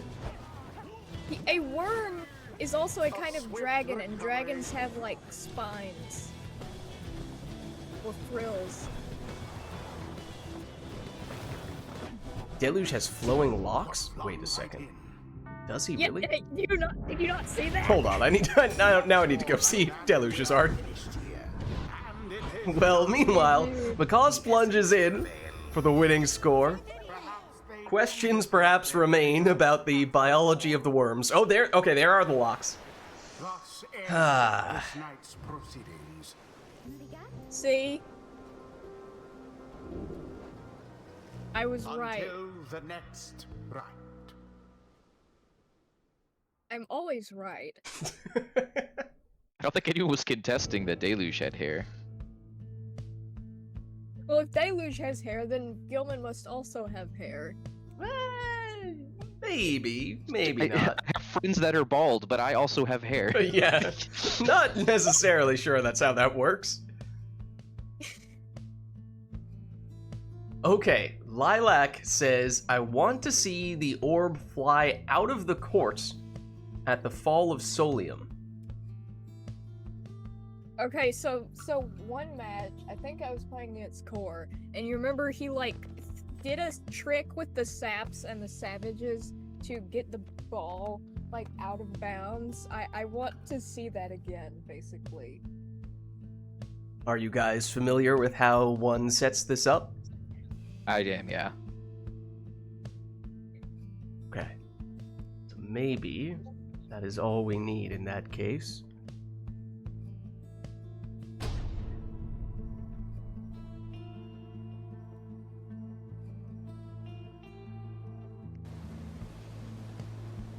The dissidents shall confront the essence.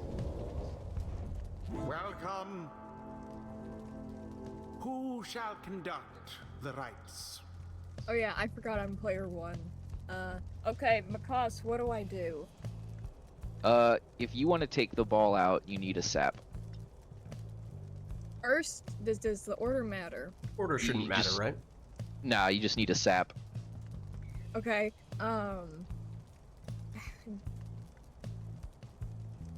what 3 classes do I need to pick, or is it 2 classes? So, sap with nutrition stick is the one that can go out of bounds. Okay. So like that's really the only one you need to get it out and then get it back. If you want to Mhm. like bring the whole team up with you, you could do like a sap plus 2 savages, so they could Okay. teleport up to the ball and just hang out with it. Alternatively, Okay. a saluting harp can also do some interesting things in this situation. Probably. Okay. Okay. Is there any specific, other than sudden grasp, is there any specific, like, talismans or anything you need?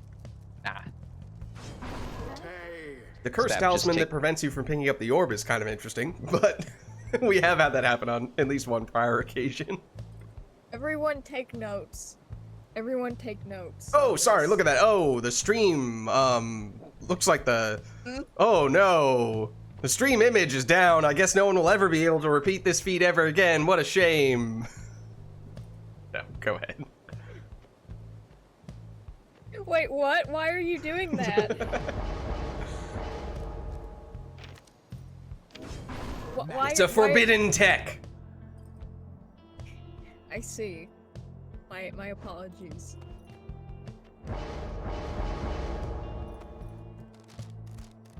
Yeah, the cursed manly build. Volfred. Can also do bugged imp portal. Oh, Oh, is interesting. it quarterback manly? Oh, I didn't see, was it? I thought that's. Well, I thought that was what you meant by the forbidden tech. Oh, no, I mean, quarterback manly is acceptable. Quarterback Okay, what Volfred about- is forbidden.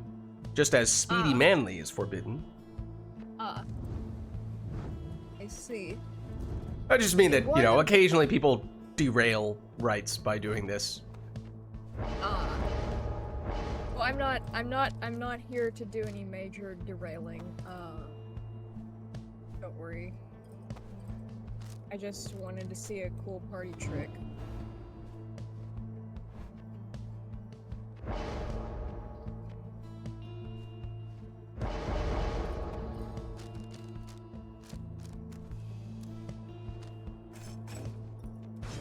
Tanitha.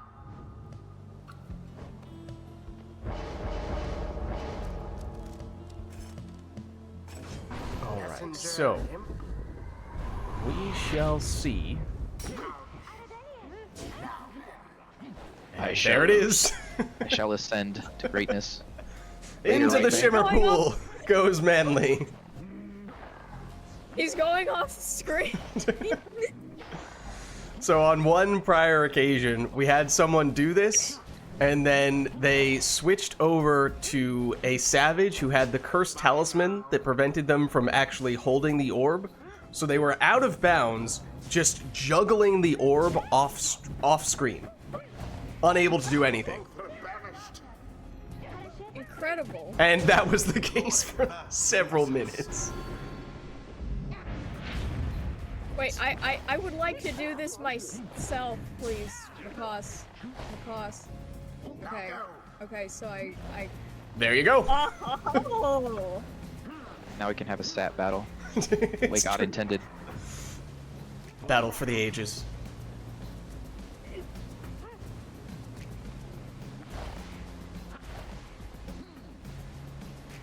You'll never chase me. Oh, well, you will catch me. So yeah, now you have a harp up there.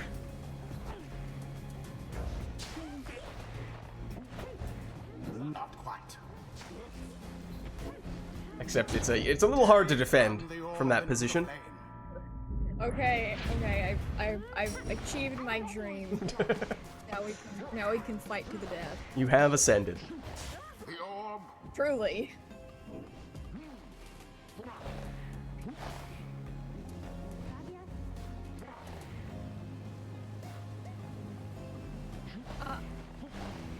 Hello. go there.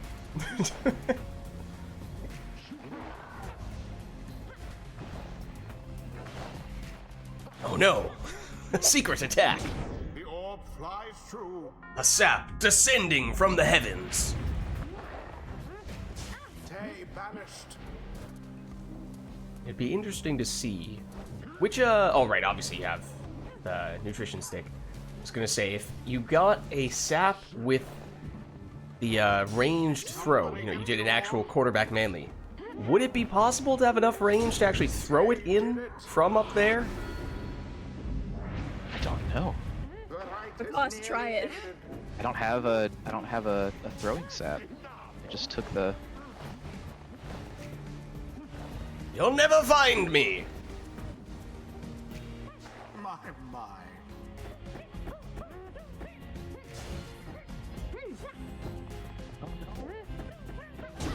Tay douse the flame. This, dare I say, is not the only map in which you can do this. To the flame.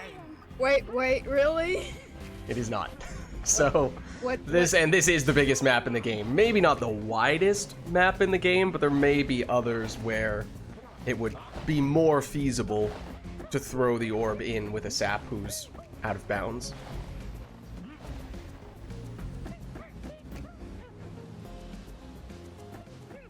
Pamatha banished. Why, that was all of Why, them. that was all of them.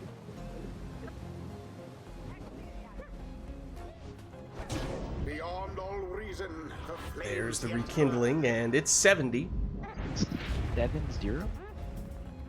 So much kindling. Yeah, if you had double sap and a harp, it would probably be possible using the harp salute to get the, obviously one of the saps needs to have the nutrition stick, but if you have the second sap with the extra throwing range, and you use the harp to help get that sap up there, theoretically, with quite a bit of setup, it would be possible to get a range throw sap up there. I just think this is one of the worst arenas to try that on, given Liz, how big it you is. need to tell me what are the other arenas that. I mean, you done? could test it yourself. Maybe I will. We've seen it happen. It's happened on a few might Rite Nights. This is probably Maybe- the one we've seen the most often, but there's at least one more where it's possible. Maybe I'll test it like privately after Rite Night, so I don't have to constantly be worrying about getting advantage. That would be really funny to see how the AI reacts to that. Actually. I have not seen it against AI. I have no idea how it would react. That would be interesting, though. Because how do you think it would react? With derision. It'd probably just try to banish you with casts from the actual playable area, because that's what the AI always tries to do, is just banish everyone. Whoopsies.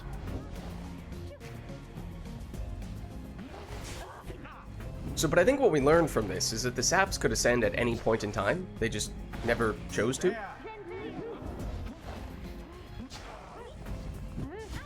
Like, Wilfred's just chilling down here. Manly could have gotten out at any time. Right. He just chose not to. Yeah. What does that say about Manly? And it is done. Yeah. GG. That might say a lot. GG. GG. It was as though the scribes themselves stood by their side. Says a lot about The rite is ended. Manly as a person.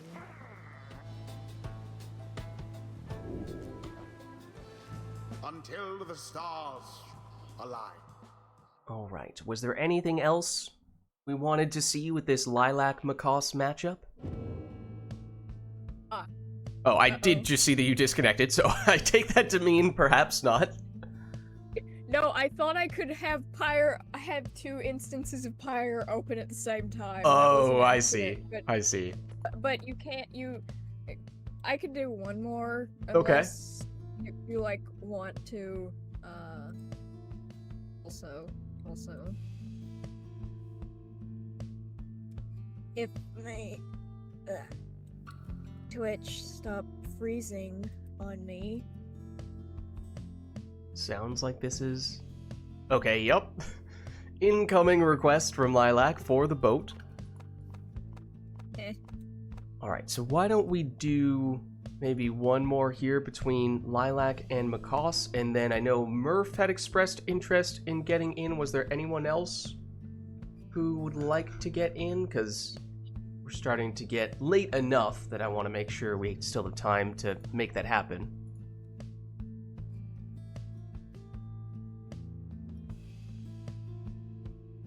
Where did you go, Lilac? Oh, it probably says you're in-game on Pyre. Oh yeah, I forgot about that. Okay, you can invite me now.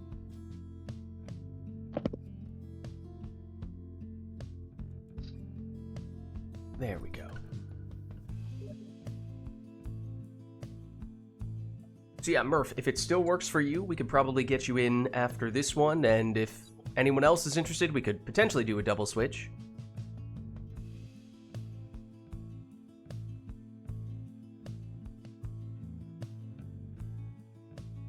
That works for Murph? Okay. So that sounds like this will be our last matchup between Lilac and Macaws.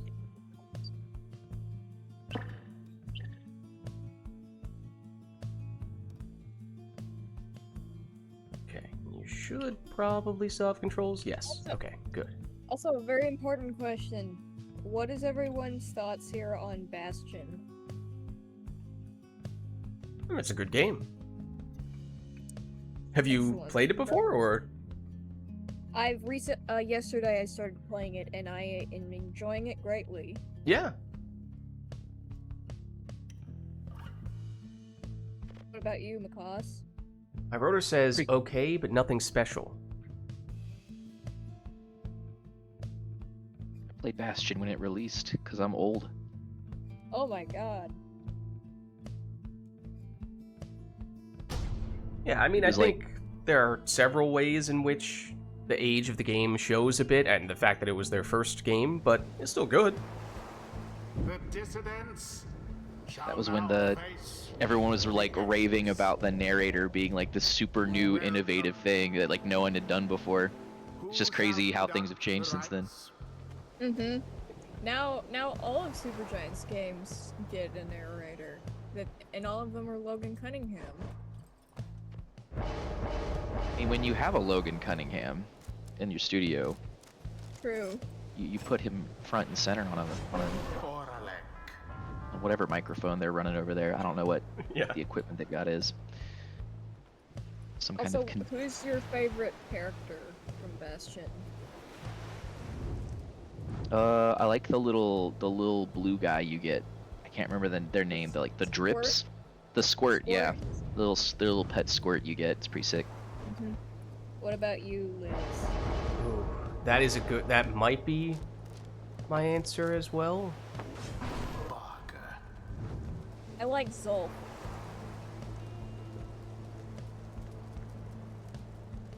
I think Zolf is pretty neat guy.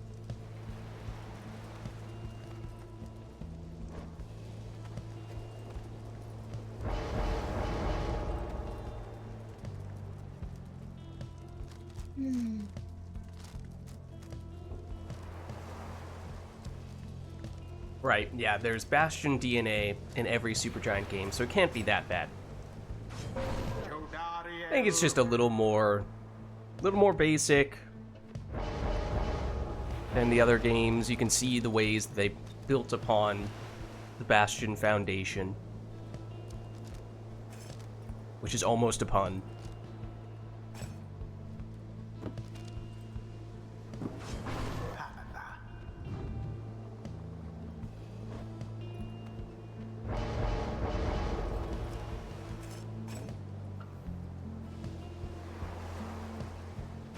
Demon.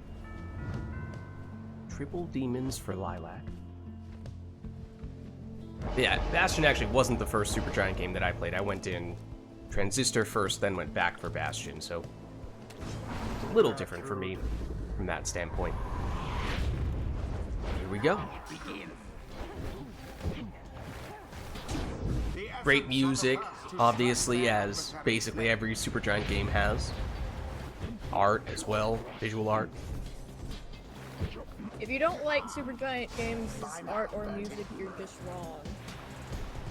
Logan Cunningham, as McCoss was saying, Throws himself into the flames. that guy is pretty good. Someone there rose to the occasion. Ooh, is there a little bit of a 180 in that jump? Thought I might have seen a little spin midair.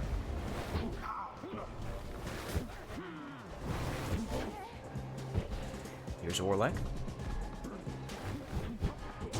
And he's in Not glory, for a 25 damage plunge. Ooh, and a Titan Tooth.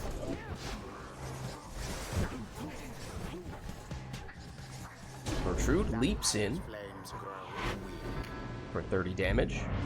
But we did see Lilac take an extra, well, a lot of extra starting Pyre life with all those demons. Exactly by the book. 20 damage curve plunge there for McCoss. Now, no Barker in this round. It's Orlek's turn. How sad for that one there. Pamatha takes him out. Now here comes Bertrude. Oh my word. Oh my word. The orb is up. Barker leaps headlong into the fire. Another 20 damage Barker plunge. The withdrawn seem to be falling behind. Bertrude's back. Back again. Hey, wait. I don't think this is the withdrawn. Oh, did he say withdrawn? Yes. He does get confused sometimes. Both with the teams and occasionally with the math. Oh my gosh! I legitimately thought that Orlek was about to go off the map. He just completely Dude. disappeared. Hello? What the? He Hey. went so far, he just disappeared. And it is done.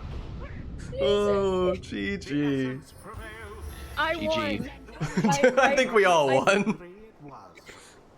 My goal was to get one crazy jump, It's complete. and I succeeded. Mission accomplished. I can die happy now. Until the stars align. Alright. Well, I think with that, Lilac has hopped off, which means, Murph, we can get you in here. Was there anyone else who wanted to get in, or is this just a single swap for Murph?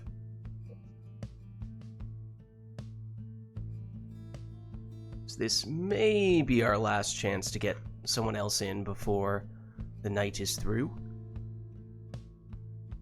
What time is it where you are, Lids?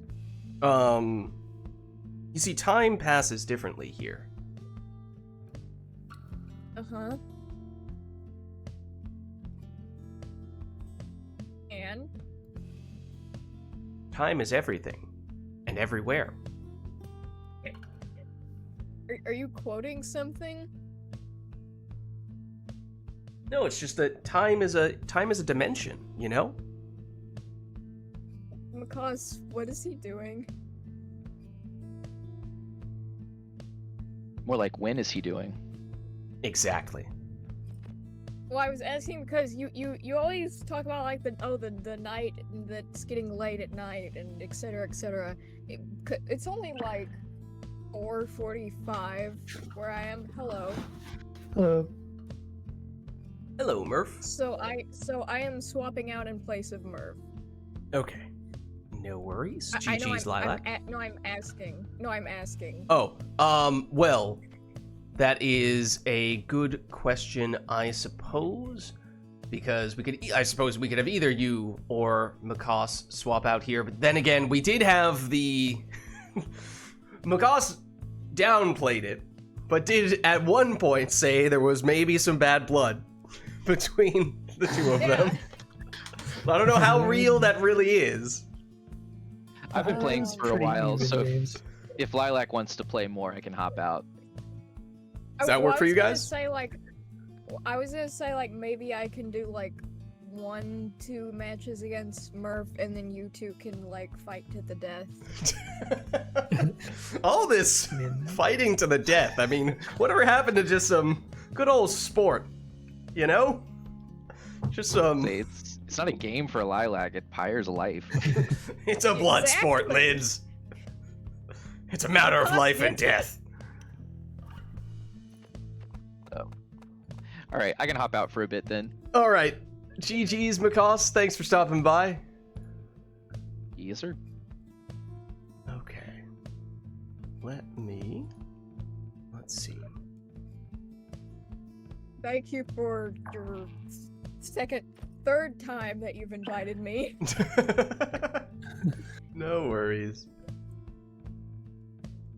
And someone might make a request for us. Because I have no ideas. Wait, can we do an archetypes match? We can do archetypes if you want. I mean, this will, of course, be Murph's first match of the day, so I don't know if Murph is looking for a warm-up I'm fine with first. that. That works for you, though? I can do archetypes, yeah. Okay. No worries, then. Okay.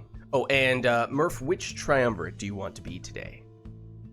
Make me Pyre Hearts. Correct. What do you mean correct? Oh, I mean, did we not say previously that there is one objectively superior triumvirate? And that is obviously, without question, the No, Pyre it's Hearts? the Fate. That's a really funny way to pronounce the Fate. Huh. Alright, well, I Just have saying. Lilac as player 1 here, so I'm going to roll for you first. Well, actually, I was gonna say you can still roll for me, but actually, could I swap positions? Absolutely What? not. Strictly forbidden. How dare you even propose Aw. such a thing? My apologies. Unbelievable. The absolute nerve of this individual. So inconsiderate. It requires me to retype like 10 letters and then press I forgot 2 about buttons. that part, okay? I have to press 2 more buttons because of you. Oh, actually 4. Actually 4. Completely unreasonable. Can't you just, like, drag the names into different positions?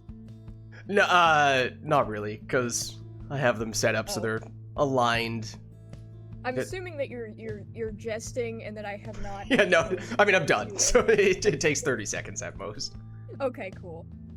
But like, you don't have to if it's any inconvenience. No, it's fine. We're done. Okay, It has been done.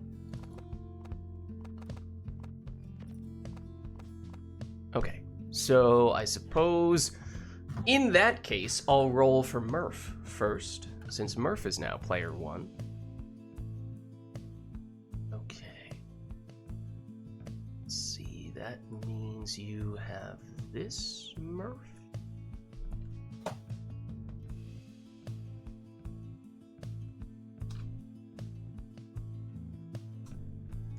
Okay, and then let me roll for Lilac, and if you guys have any questions, any clarifying questions, you're welcome to DM me.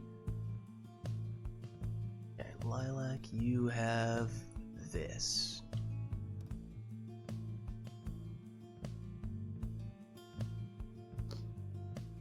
Where'd you go, Lilac?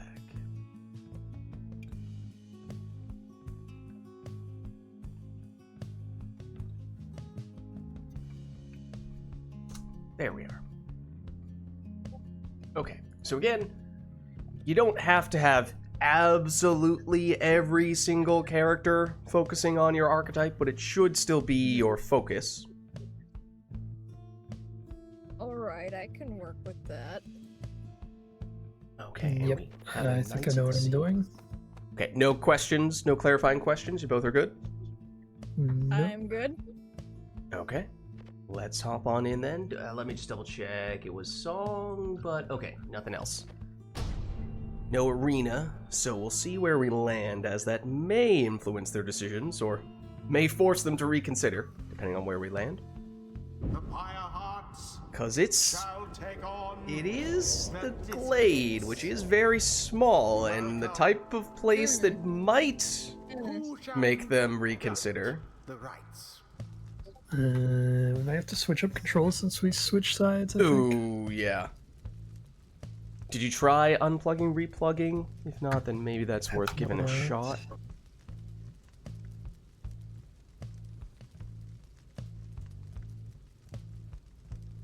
Nothing. Okay, let's see then.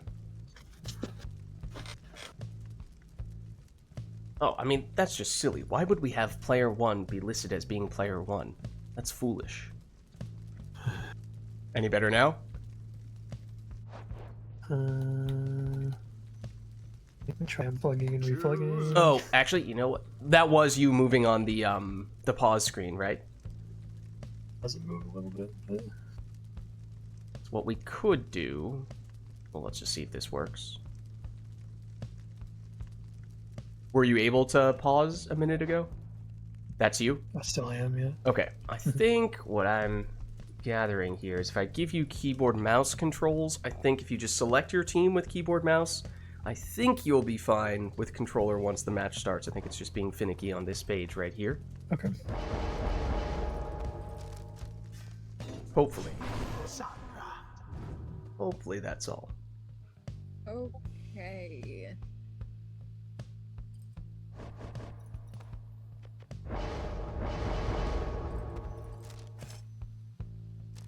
Alright, so obviously the players both have their own hidden archetypes, their secret archetypes that have been assigned to them.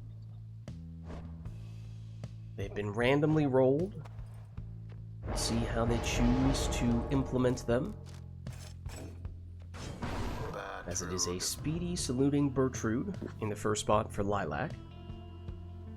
Murph led with Snadra.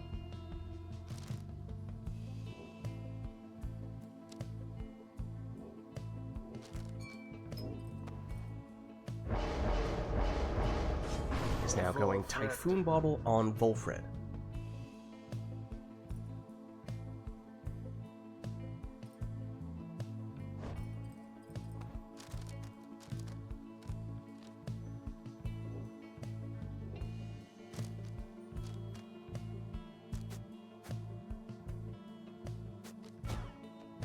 Dying Flame on the Stowaway in the second spot for Lilac.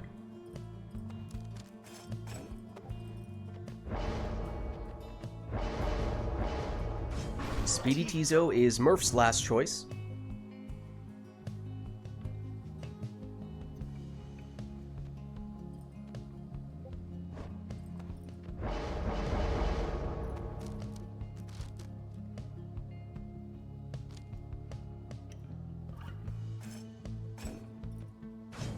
And then Mooncrest Udmilda in the last spot for Lilac.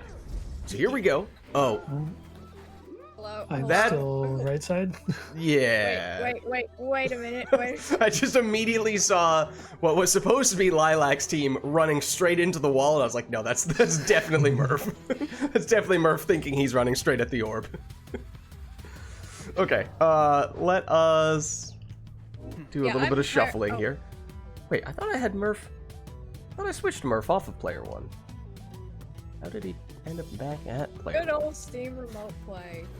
Better now? Is this the right? No, Nope, still the same? Okay, I'm hold still on. a crone. That crone is moving away still. What about now? I'm Tizo, I think. Yeah, but I I'm think also she's Tizo. also Tizo. Oh, okay, everyone gets to be the Pyre Okay. Hearts. Hold on. I bet that makes you happy, Liz. Yes. What about now? I am back to being a crone. No! We might want to just and I restart this, right? Or And the possibly Pyre uninvite, Hearts- re-invite someone. Good. I'm fine with that. Yeah, why don't we exit versus mode for a second here? And then Murph, I think I'm gonna uninvite, re-invite you. And that may, because yeah, we messed around a little bit with our setup before we got in. So maybe that's what threw us off.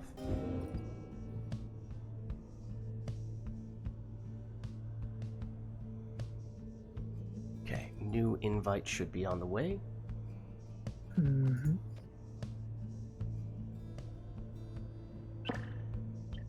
Maybe could have tried turning off Murph's keyboard mouse, but I don't know that that really would have made a difference. I mean, we could have tried, I guess. Okay, I'm player 1 because I have controls. Okay. Do we want to lock in the map that we had last time, the Glade of Lu, or do we want to go back to random? I'm good with random. It doesn't make a difference to me. Alright. We'll go Glade of Lu just because you guys theoretically had it planned out. Okay. And not that you have to take the same team, you could mix up. Yeah. The Pyre Hearts shall take on the dissidents. Welcome. Who shall conduct the rites? Sandra. Okay, so Snadra first for Murph.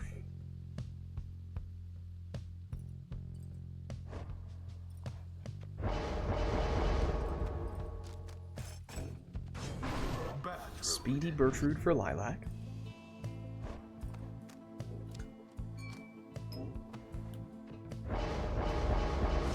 Typhoon Bottle Volfred.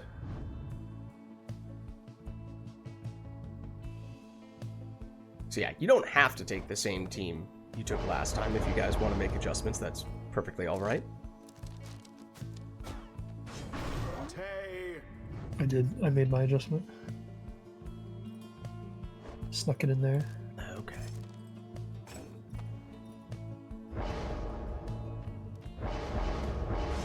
Tizo.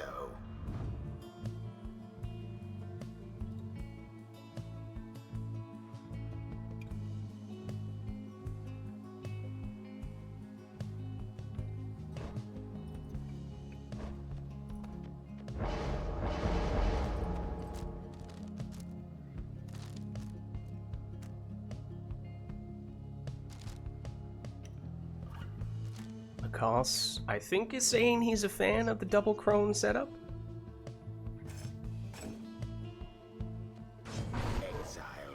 And that is what Lilac locks in here. So here we go. Remember, this is an archetype match as Lilac immediately breaks out that crone salute.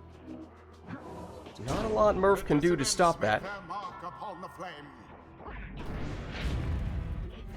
Wish you could play 4 crones.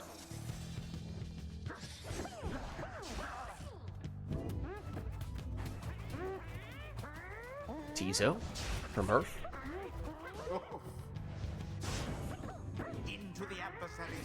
Oh, gets banished before we can throw that one in. So back with Lilac here. Bertrude. Leaps, but gets blocked. Now Murph shields Snadra, who jumps in for 20 damage plus 10 leech.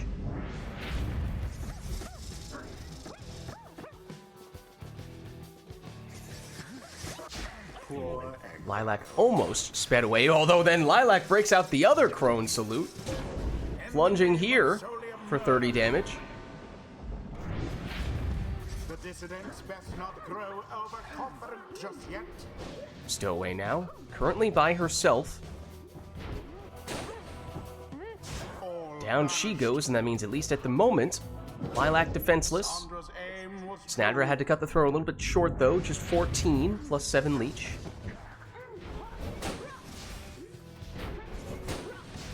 Big casts from Snadra. That takes out the stowaway. It's potentially time for Murph, although Vorfrit does make a return. Oh, but look at that shield on Snadra. Would not have been able to make it in without that. A show of strength from the dissidents' rivals. Bertrude. She's cornered. Down she goes. Crone number 2. Also banished, and everyone down now. Another chance here for Murph, and has the extra damage on the imp. So that's 25 from that throw. That means 1 score may be all that Murph needs here, as I don't believe we saw Lilac take any rekindling. That's extra damage from Dying Flame, so 28 on that plunge from the stowaway. Oh, Lilac defenseless here in what could be the decisive move, except Lilac did take rekindling from the talisman, the RITE Light. So there is 20 Pyre life yet for Lilac's team. But now it means 1 score very well could be all that Murph needs, but it won't come from Snadra, at least not on that occasion. Stowaway. Down she goes. Murph moves Tizo into a dangerous position, shields off from that cast, and after receiving the pass, he's able to plunge in for the win. GG. GG. The scribes themselves surely have taken note. Well played, you two. Thus end this night's proceedings. All right, let's head on back, and if you guys would like to share your archetypes, you're welcome to do so. Until the next rite. Oh yeah, I had shield-centric, emphasize using sap and or harp shields. So I use sap shields. Which is something I like doing anyway, so it's pretty easy.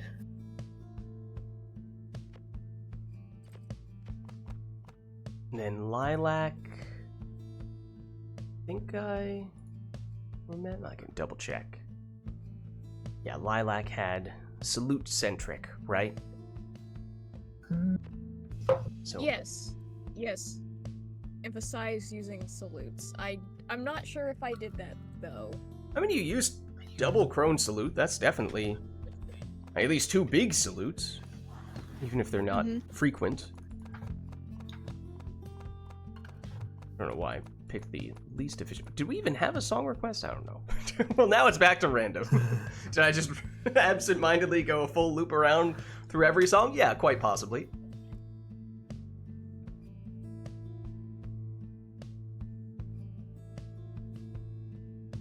Wait, what was Murph's? I told Murph to do archetype his again? 9 to 5 on his day off. Did I really? What? So true. That is just, Wait, I mean, I changed up What was my his- nomad talisman. I took the presence rock instead of the casting What was his thing. archetype? I forgot. It was use shields a lot, basically. Ah, Murph just picks that Yeah, build anyway. you- I mean, you that's... Pretty much. You I mean, did use a lot of shields. That is what the build does. The goal of the archetypes was not necessarily to force you into taking these absolutely crazy and horrible teams every time. You know, it was sort of like every possible, reasonably viable team / archetype, I tried to have at least one potential archetype listed for that. So that's obviously the one that goes toward the shield stuff, the Guardian Shield. But I mean, think we have seen both of those at least once before. There remains, hold on. How many have we not yet seen? I'm not sure if we've seen that. 1, don't think we've seen that. 2, 3, 4, 5, 6, 7, 8, 9, 10, 11, 12, 13, 14. I think we have yet to see around 14 of the archetypes. I may be misremembering some of them, but that's almost half. For whatever reason, it kind of just insists on randomly rolling the same ones over and over again. But fortunately, you know, everyone interprets them in different ways, and even if someone is getting an archetype we've seen before, the matchup may still be different, the arena may still be different. So the goal is sort of that even if we do see some of the same stuff popping up somewhat regularly, that there's still not that repetitive, even with that being the case.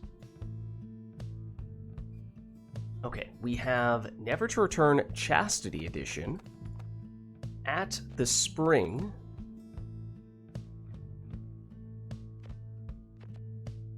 And is there anything else we're looking for here? How many matches were we gonna do before I let Macaws and Murph fight it? Duke it out? I don't know. Duke it out. Oh, Phaler has Duke it something out in like mind. gentlemen. Oh, yes. I see. Exile's Draft. Bot picks 8 exiles, then the players take from that pool. Oh, interesting. I don't think we've ever done anything quite like that before. That's very creative. I like that.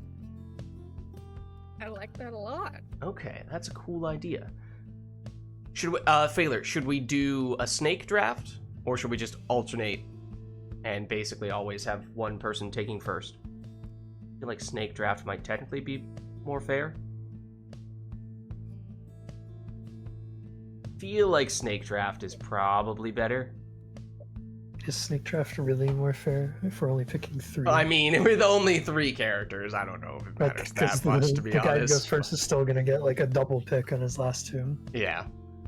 Maybe it doesn't make a difference, but why don't we roll the Or characters? maybe that's worse. Because then you picked your whole team I don't before know. they've picked anything. I don't know. Yeah. Okay, well, let's go to bot commands. Okay, so basically, I think I'm just gonna do exile 6 times. If I could spell the word exile correctly.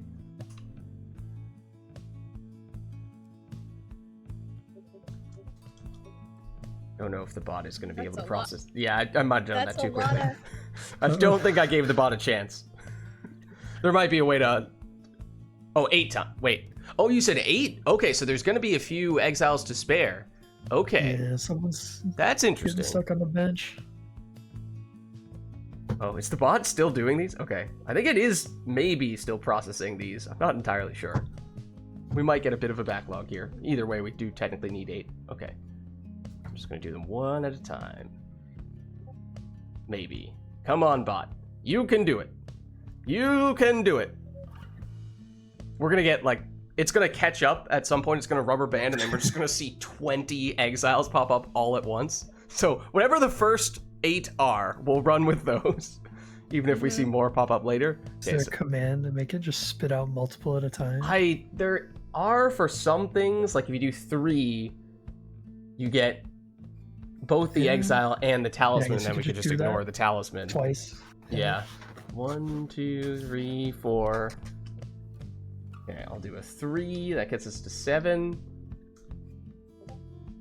Theoretically, if the bot recognizes this. Thanks, bot. So I can hear so many Discord ping noises. Come on, bot. You can do it. Exile. If only. I think the bot might be protesting us at this point.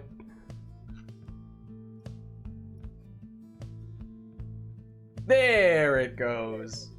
Okay. So that's what? 1, 2, 3.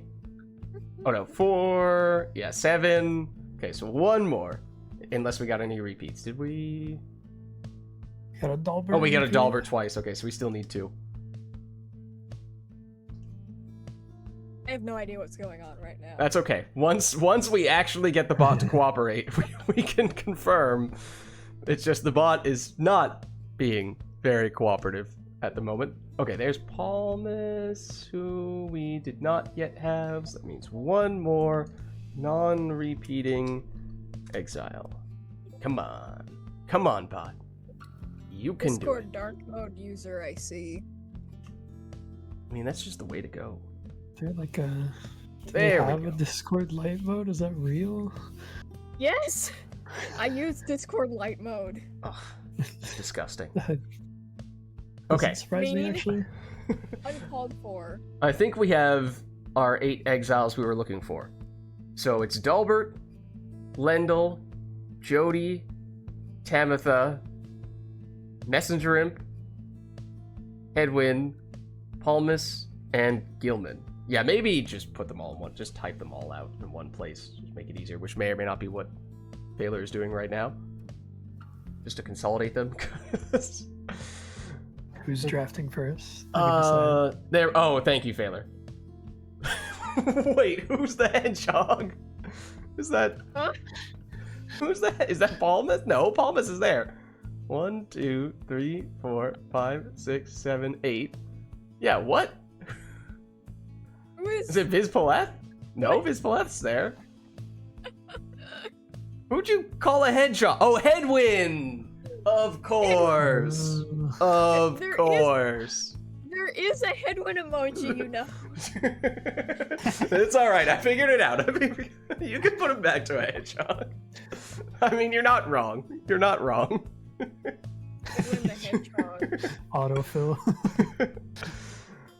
Alright, Headwind the Hedgehog, confirmed. Alright, so basically, these are your 8 exiles. I was assuming we would go again with the whole player 1 picks first, and then we go to player 2. I mean, since that's going to be what ends up happening once we actually get out onto the squad selection screen. As for whether snake draft is the way to go or not, so let's see. It would mean, yeah, you could make the case it's actually not good, because you kind of want to be picking second, because then you can counter. Yeah, we'll do a normal draft. No snake draft, I think. Unless like Oralek is in the draft. Yeah. It's like on one hand, Lilac gets first dibs on characters. On the other hand, or rather, Murph gets first pick on characters. On the other hand, Lilac can counter pick. So maybe that kind of balances out. Either way, we'll make it work. Right? Headwind's like, gotta cook fast. The Pyre Hearts shall now face the dissidents. Okay, so Murph, you get the first pick. Who shall conduct the rites?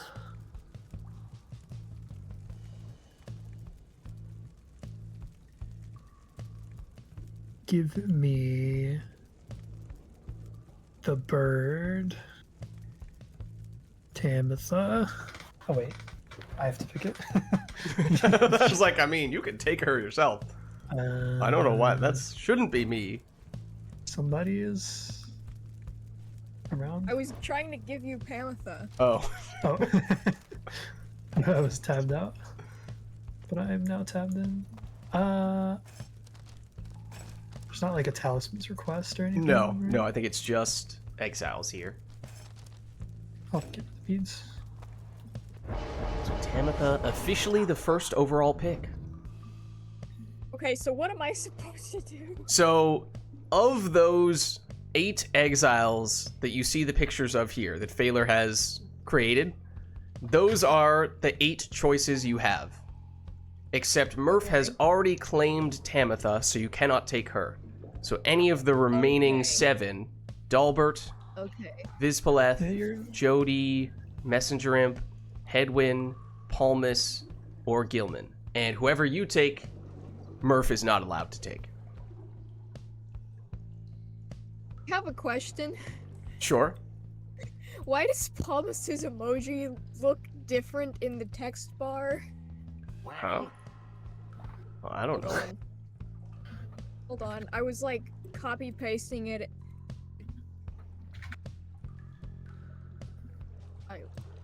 It looks the same to me. I think. Wait.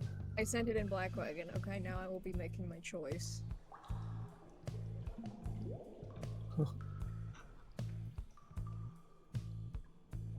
Oh. Huh. Yeah, he has the, He has Beyond his background, yeah. Yeah. Little sigil in the background rather than Fascinating. just a solid color.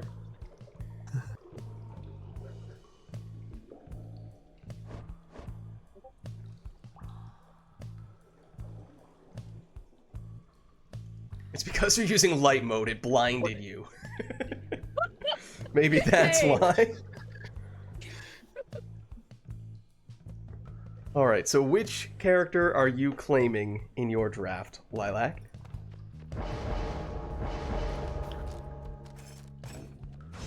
Demon. Vizpaleth, the MVP. Vizpaleth, second overall pick. Well, We are I into the guess I second will round. take Jody, assuming I'm picking, or is she picking? I think we're doing just Oh, in snake draft again? non-snake format, so Oh, yeah, okay. it's up to you here. Yeah, I'll take Jody then. That way. Otherwise, I might not get my demon. Demons in high demand.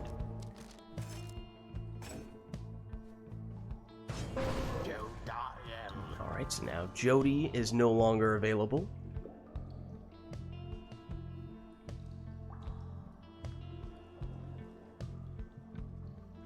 Okay, give me a second.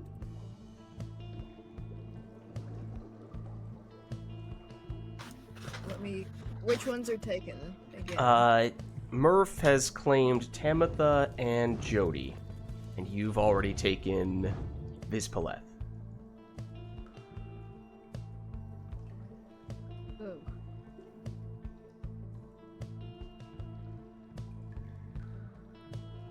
Do I choose the character I want now, or do I choose a character to Choose prevent them from getting someone. drafted later? That's up to you. That is the question. This is like chess. Jeez. Hmm.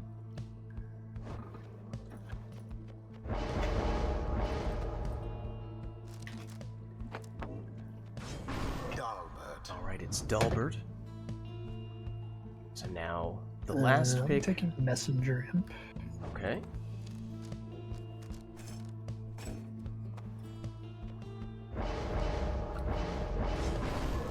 And with the final pick of the draft, Mr. Irrelevant.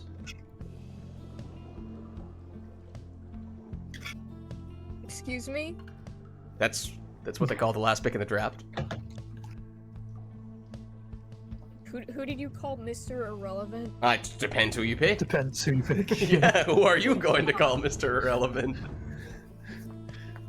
I guess we won't talk about the two that just aren't getting. Right, the filled undrafted well. picks. Wait. They're who gonna did go you play in cosplay? Europe. It's okay. I took did you a Messenger Imp, and I'm also not Mikos. Ah. Okay. Gilman with the last pick. Is that bad? I mean, I think a lot of people had him on their draft boards quite a bit higher. He was my backup for sure. Yeah, he definitely slid in the Messenger got draft. nabbed.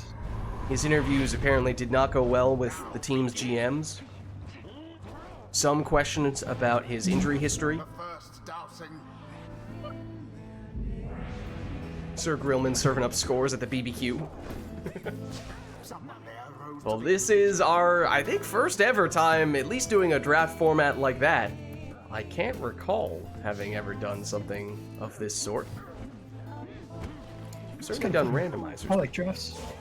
It's fun. Adds a different element to it. It's kind of similar to a randomizer because, in the end, it's still only a small subset of characters to choose from, but there is still some player agency there. Some strategery that you would not otherwise see.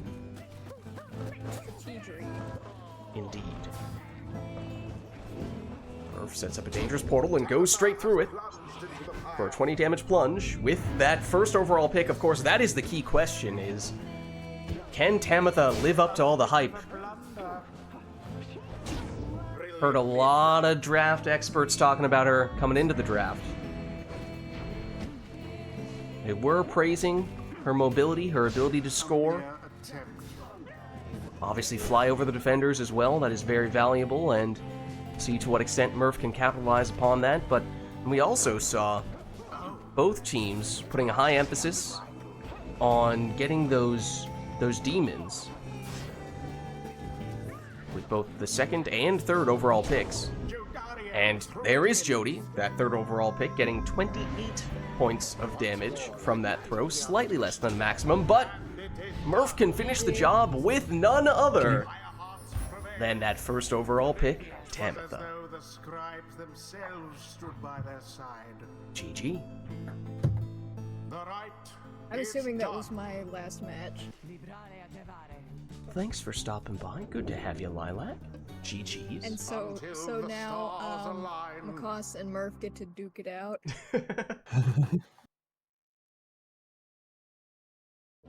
Yeah, there may be ways to tweak that format a little bit, but that's an interesting idea. Good starting place.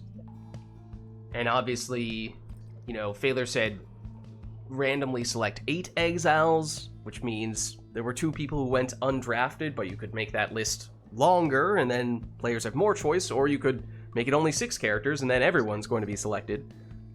So, lots of little things like that you could switch Yeah, around. I don't know. I think making it shorter is maybe.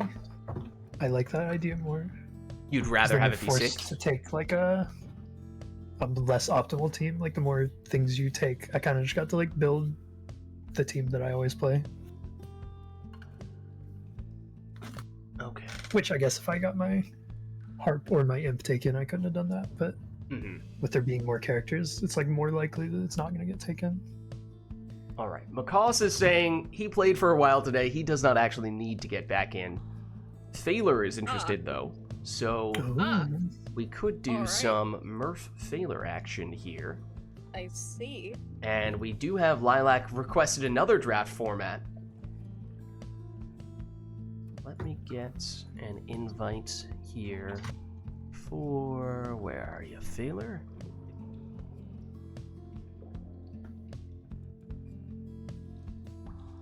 So with that, I shall take my leave. All right, catch you later, Lilac. GG's. GG's. Farewell, gamers.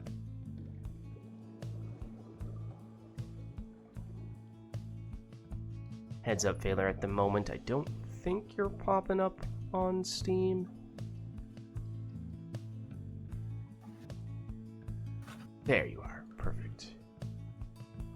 Okay, so we were saying we'd like to do the draft format again. Are there any tweaks we're looking for, or are we just going to go with exactly the same system we did last time? Because I'm Murph open to was whatever. proposing It's only maybe been one 6.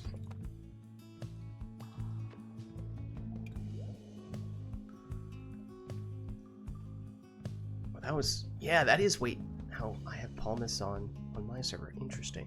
Yeah, that's weird. Now that I think of it. But anyways, okay, so we can roll some new characters. Bot commands. Maybe the bot will be a little more cooperative this time. Draft talismans as well. Okay, so in that case, I propose maybe we do just 6 characters total, and we'll do the 3 command, I which like means... what Failure said 7 minimum. That way, Oh, the Failure said last 7. choice isn't just like forced. And I kind of agree with that, actually. Yeah. Okay, so maybe I'll do a couple of 3s, and then... Is there a way to do a couple? We can just do a single pair after that. So let's do 3. Come on, bot. It's the first one in the past 10 minutes, so surely the bot is not all queued up, right? Come on, bot. You can do it. She doesn't like you. Nope. now it's gonna immediately happen once Murph does this. No. Nope. Nope. Failure, maybe?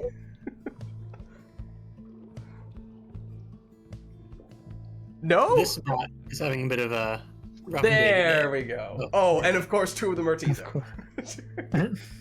Oh, which one do we choose? Do people get to pick which talisman they put on Tizo then?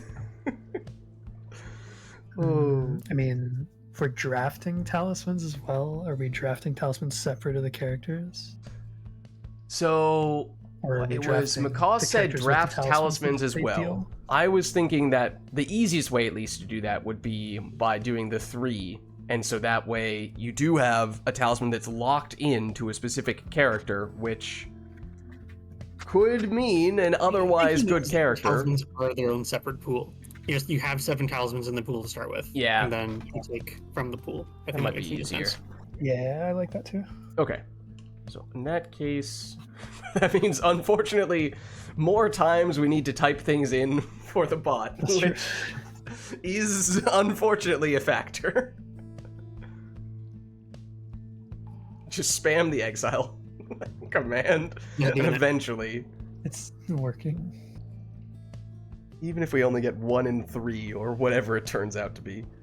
Oh, okay, hold on. How many is All this right, now? so it looks like we have 7 at the 1, moment. 2, We've got Tizo, 3, 4, Gilman. 5, 6, 7. We'll cut off after Messenger Imp. Yeah.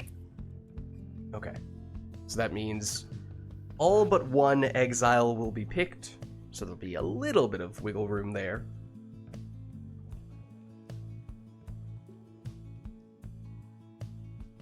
Taylor, are you doing the images for them? Yeah. Might just do the talismans first, just so we have them all once everything is determined. Oh, okay, either way, doesn't matter. Talisman. Oh, coming off strong here, right off the bat. Yeah, I'm just gonna do the spam approach.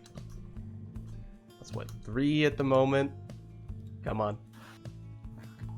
Come on. 4, 5, 6, 7, 8. Okay, we're stopping at shooting star then. So Avoid Ruined Band Webbed Lanthorn. Okay, that's first pick. Ashen Coal Mottled Flask, Fairy Spirit, and Shooting Star. yeah. And Well, we second already had one, Lanthorn anyway. Okay, so it doesn't matter that Yeah. rolled in the last spot. Okay. Curse me, I don't know the names of some of these. Well, Yeah, some of I these know are some pretty of them. obscure ones. Yeah. Some of these are pretty obscure. Okay, so those are 7 characters and 7 talismans.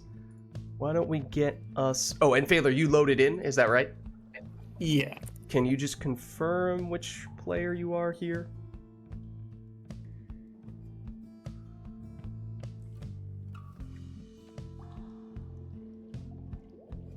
Says I'm player 2, but my bumpers aren't working to change team. Who was that just moving the cursor? Was that Murph? That was me just checking if I'm still player 1. Okay. I think I am. I'm gonna, yeah, I think we act on the assumption that Murph is still player 1 and Failer's player 2, but we might find ourselves in a musical chair situation in the not-so-distant future. Only time will tell. Alright. Okay, tap back into the game. I'm just going to unplug and replug and see if that makes a difference. Yeah. Maybe just do that to double check.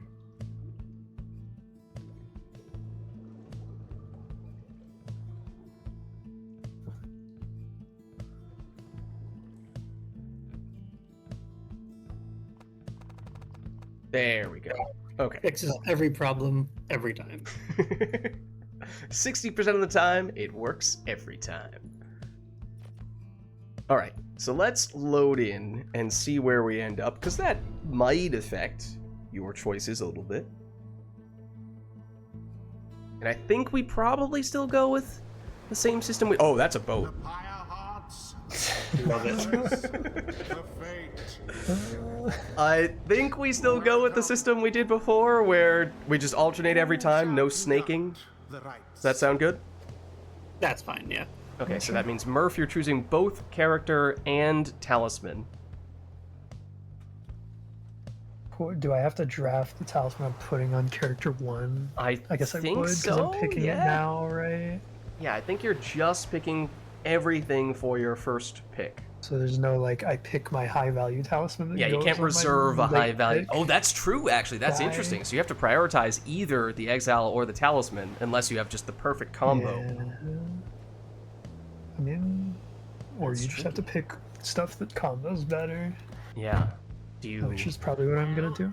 compromise on the pairing just for the sake of getting one of those things that's really good, or do you? I think I'm going to draft Shooting Star Almer. Okay.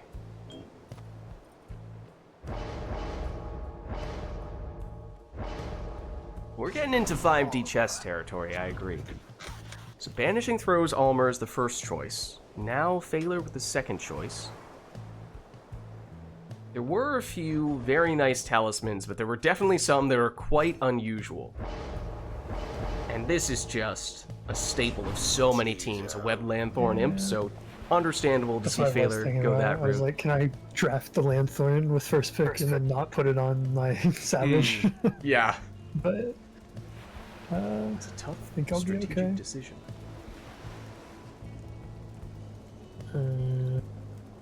So by many accounts, you could say Murph went more offensively, Failer went more defensively. Banishing Throws, of course, has some defensive, you could argue, aspects to it. Bottled Flask, Fairy Spirit. I could have gone like Bottled Void Savage. That would have been funny. With the first pick? I mean, that would have been a move for sure. I mean, I would have needed to get the worm at that It's a point, or the power imp, maybe. Making a statement at that point. I mean, I'm pretty sure I'm taking Jody. I just need to remember what these things do. Modeled flask. Which one's ruined band? This is ruined band. What else do we have? Fairy spirits. What's that? It's up near, below the heart. I mean, that's kind of cool, I guess. Oh, Jody has. Oh, she's hangover. Should we make an We can executive switch that decision? to any other, Yeah. yeah. That can be finger guns, man, for sure. He's probably just gonna call.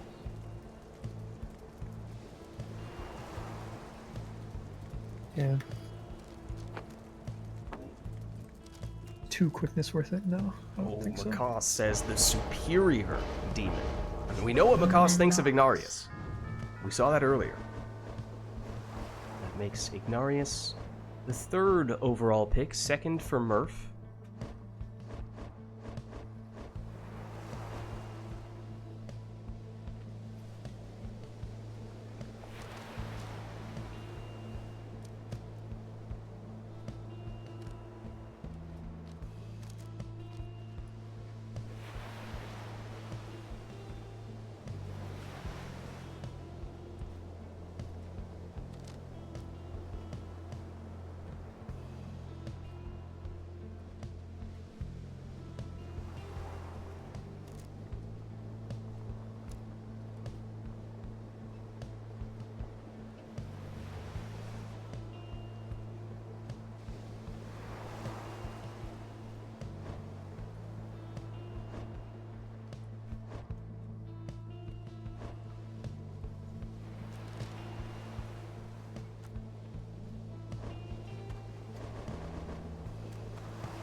Alright, and Phaler goes Ruined Band on Zoxiana, which is interesting if you consider that we saw Harp go 1st overall in the previous match, and now players wait all the way to the 4th pick before going the Harp route. The talismans. Talisman is like more important than the class sometimes, I guess. Yeah, I mean, it's an interesting question. To what extent are you prioritizing Talisman over character? And it seems like that's the way you guys have been leaning.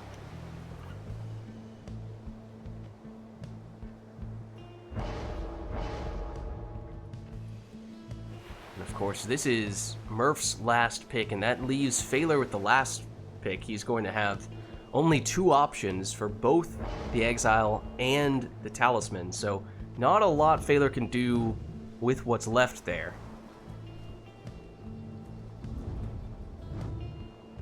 Aren't many options remaining.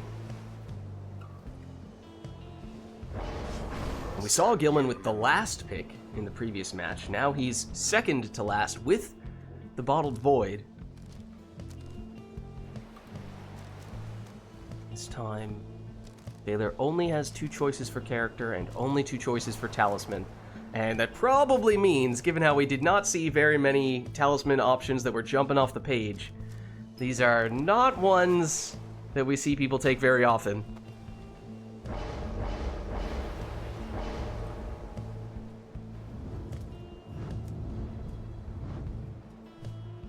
So Phaler settles for a Fairy Spirit on Vorfrit. Commence. There.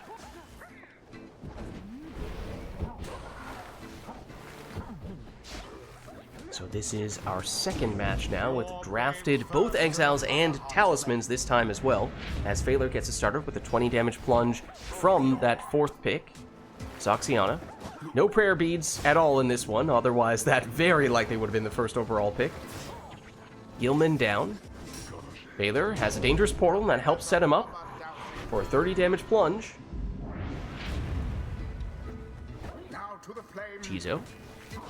That was Phaler's first choice, second overall. Does create a portal, but now Phaler is Tizo-less, and that means a little more space for Murph to throw that one in for 6. Iggy against Tizo. Tizo actually sneaks in to nab the orb there. He's blocked. Iggy sidesteps the harp. Gets a little bit of boat magic, but it wasn't enough to stop Phaler from getting the banishment. Phaler through the portal. He's blocked just before making it in. Murph banished there, but then Gilman comes back, and he'll plunge for 15.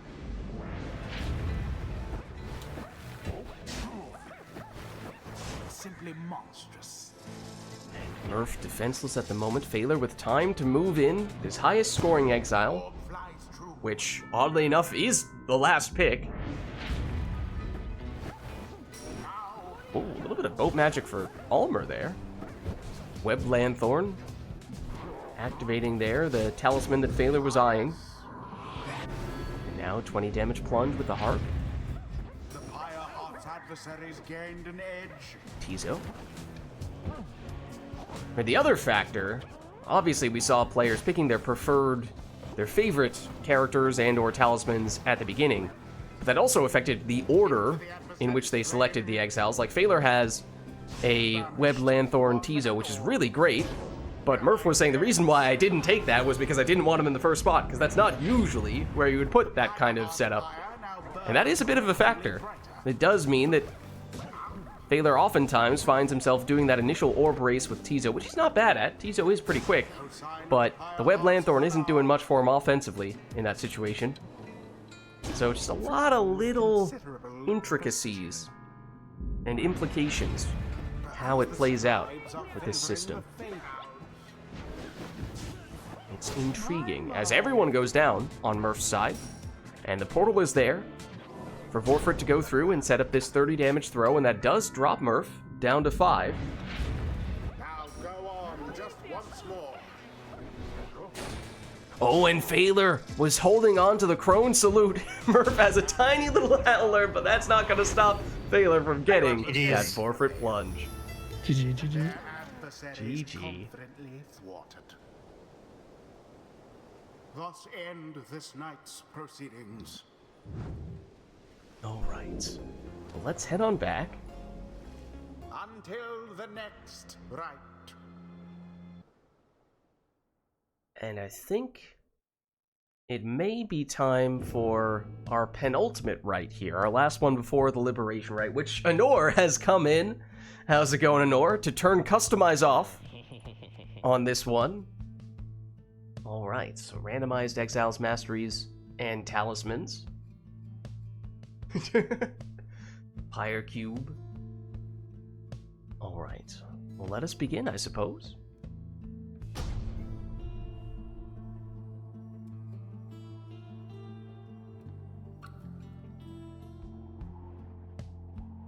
The Pyre Hearts shall confront.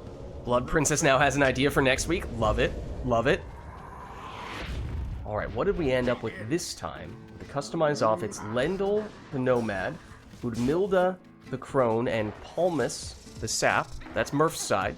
On the Phaler's side, it's Dalbert, the Cur, also Lendl, the Nomad, and then Bertrude, the Crone. So actually, pretty similar teams here. The main difference is a Sap on one side versus a Cur on the other.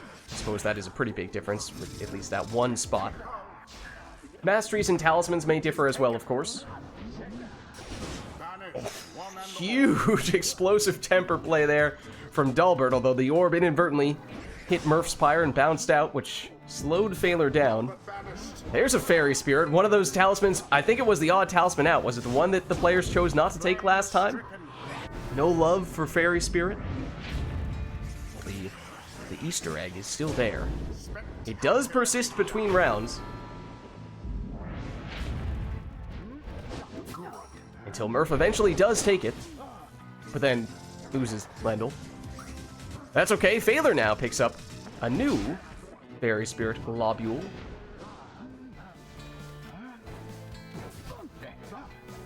Oh, and Murph has the team shield, which was Murph saying earlier that's one of his preferred team compositions when we were doing the archetypes?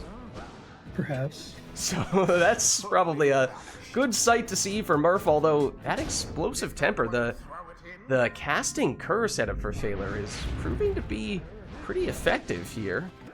You don't see it very often, but every once in a while someone breaks down. It's a bit of a reminder. It's not that bad.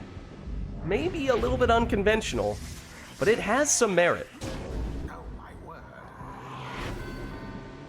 Murph likes holding the block button.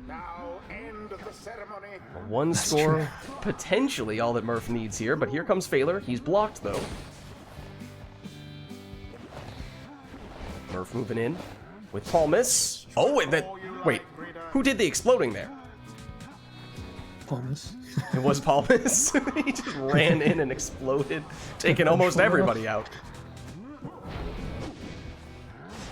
Oh, yep, it is Palmas. Oh, but there is enough time for Phaler. Oh, and he has bonus damage plus the Leeching Mastery.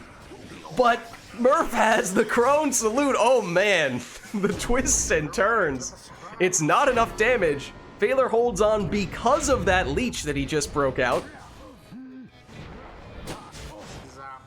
Everyone down on Murph's side would be a great opportunity for Phaler to get some more of that Leech, but instead goes for the maximum damage. And that means that this is a one-score game for either player, unless Murph has Rekindling as well, which may be possible. Oh, but Murph with the plunge, and it is Lendl who takes the win. GG. GG's. The ceremony is complete. All right, let's head on back. Until the stars align. And I think it may be time for our final rite of the night, our liberation rite. In which case, we'll definitely turn Customize back on. But we will head over to the Fall of Solium, and I guess we'll go Fate Edition of Never to Return. There we are. Alright, so no requests for this one. We will have both players take their preferred teams to finish things off in style. Here we go.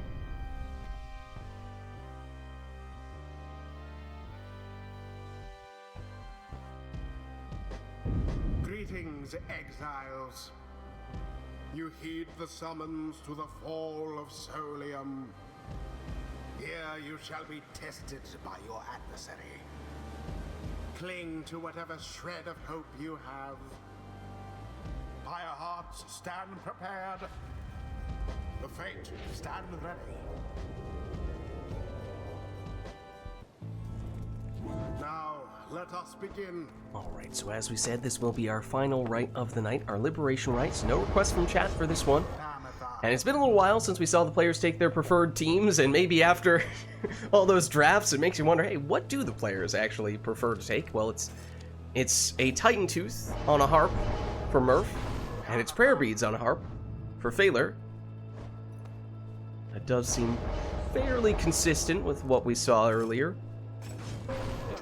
Speedy Jodariel in the second spot for Murph.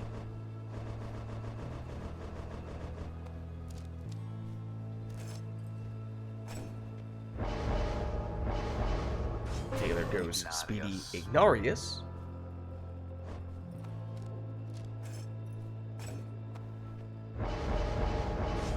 Red Lanthorn Tizo is Murph's final choice.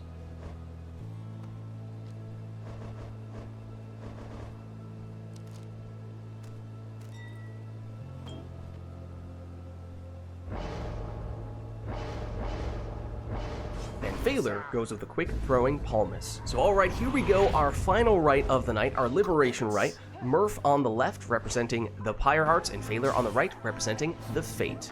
Best of luck to you both.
The dissidents seem to be falling behind. A swift recovery.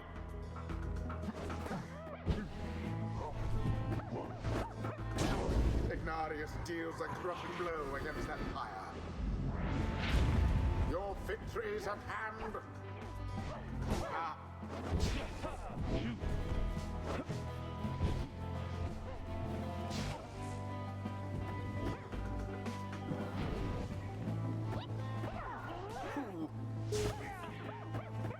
None left unscathed. The sacred miracle has kept the flames alive. Come now, someone end this.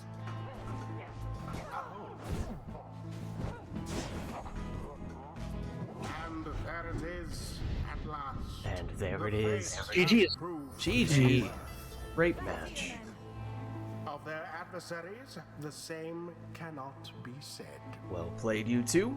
Thus ends the liberation rite. And that was our liberation rite, our final rite of the night. So thank you everybody who participated in the rites today and everyone who gave us the requests in chat as well.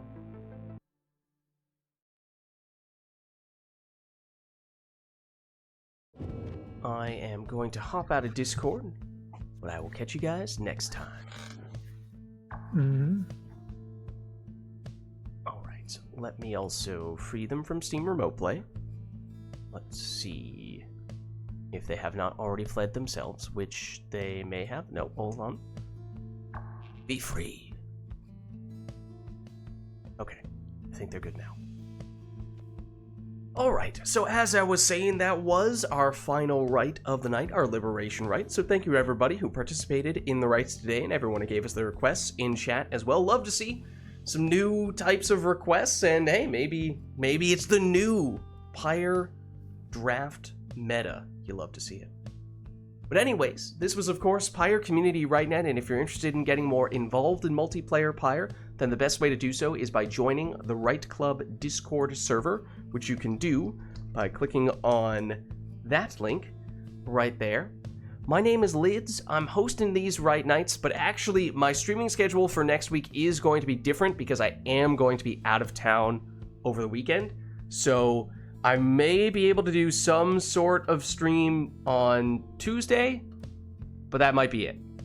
This upcoming Tuesday. I definitely will not be available for Friday, Saturday, or Sunday, so just a heads up, if we still want to do some stuff next week, we would probably need to have someone else jump in my place.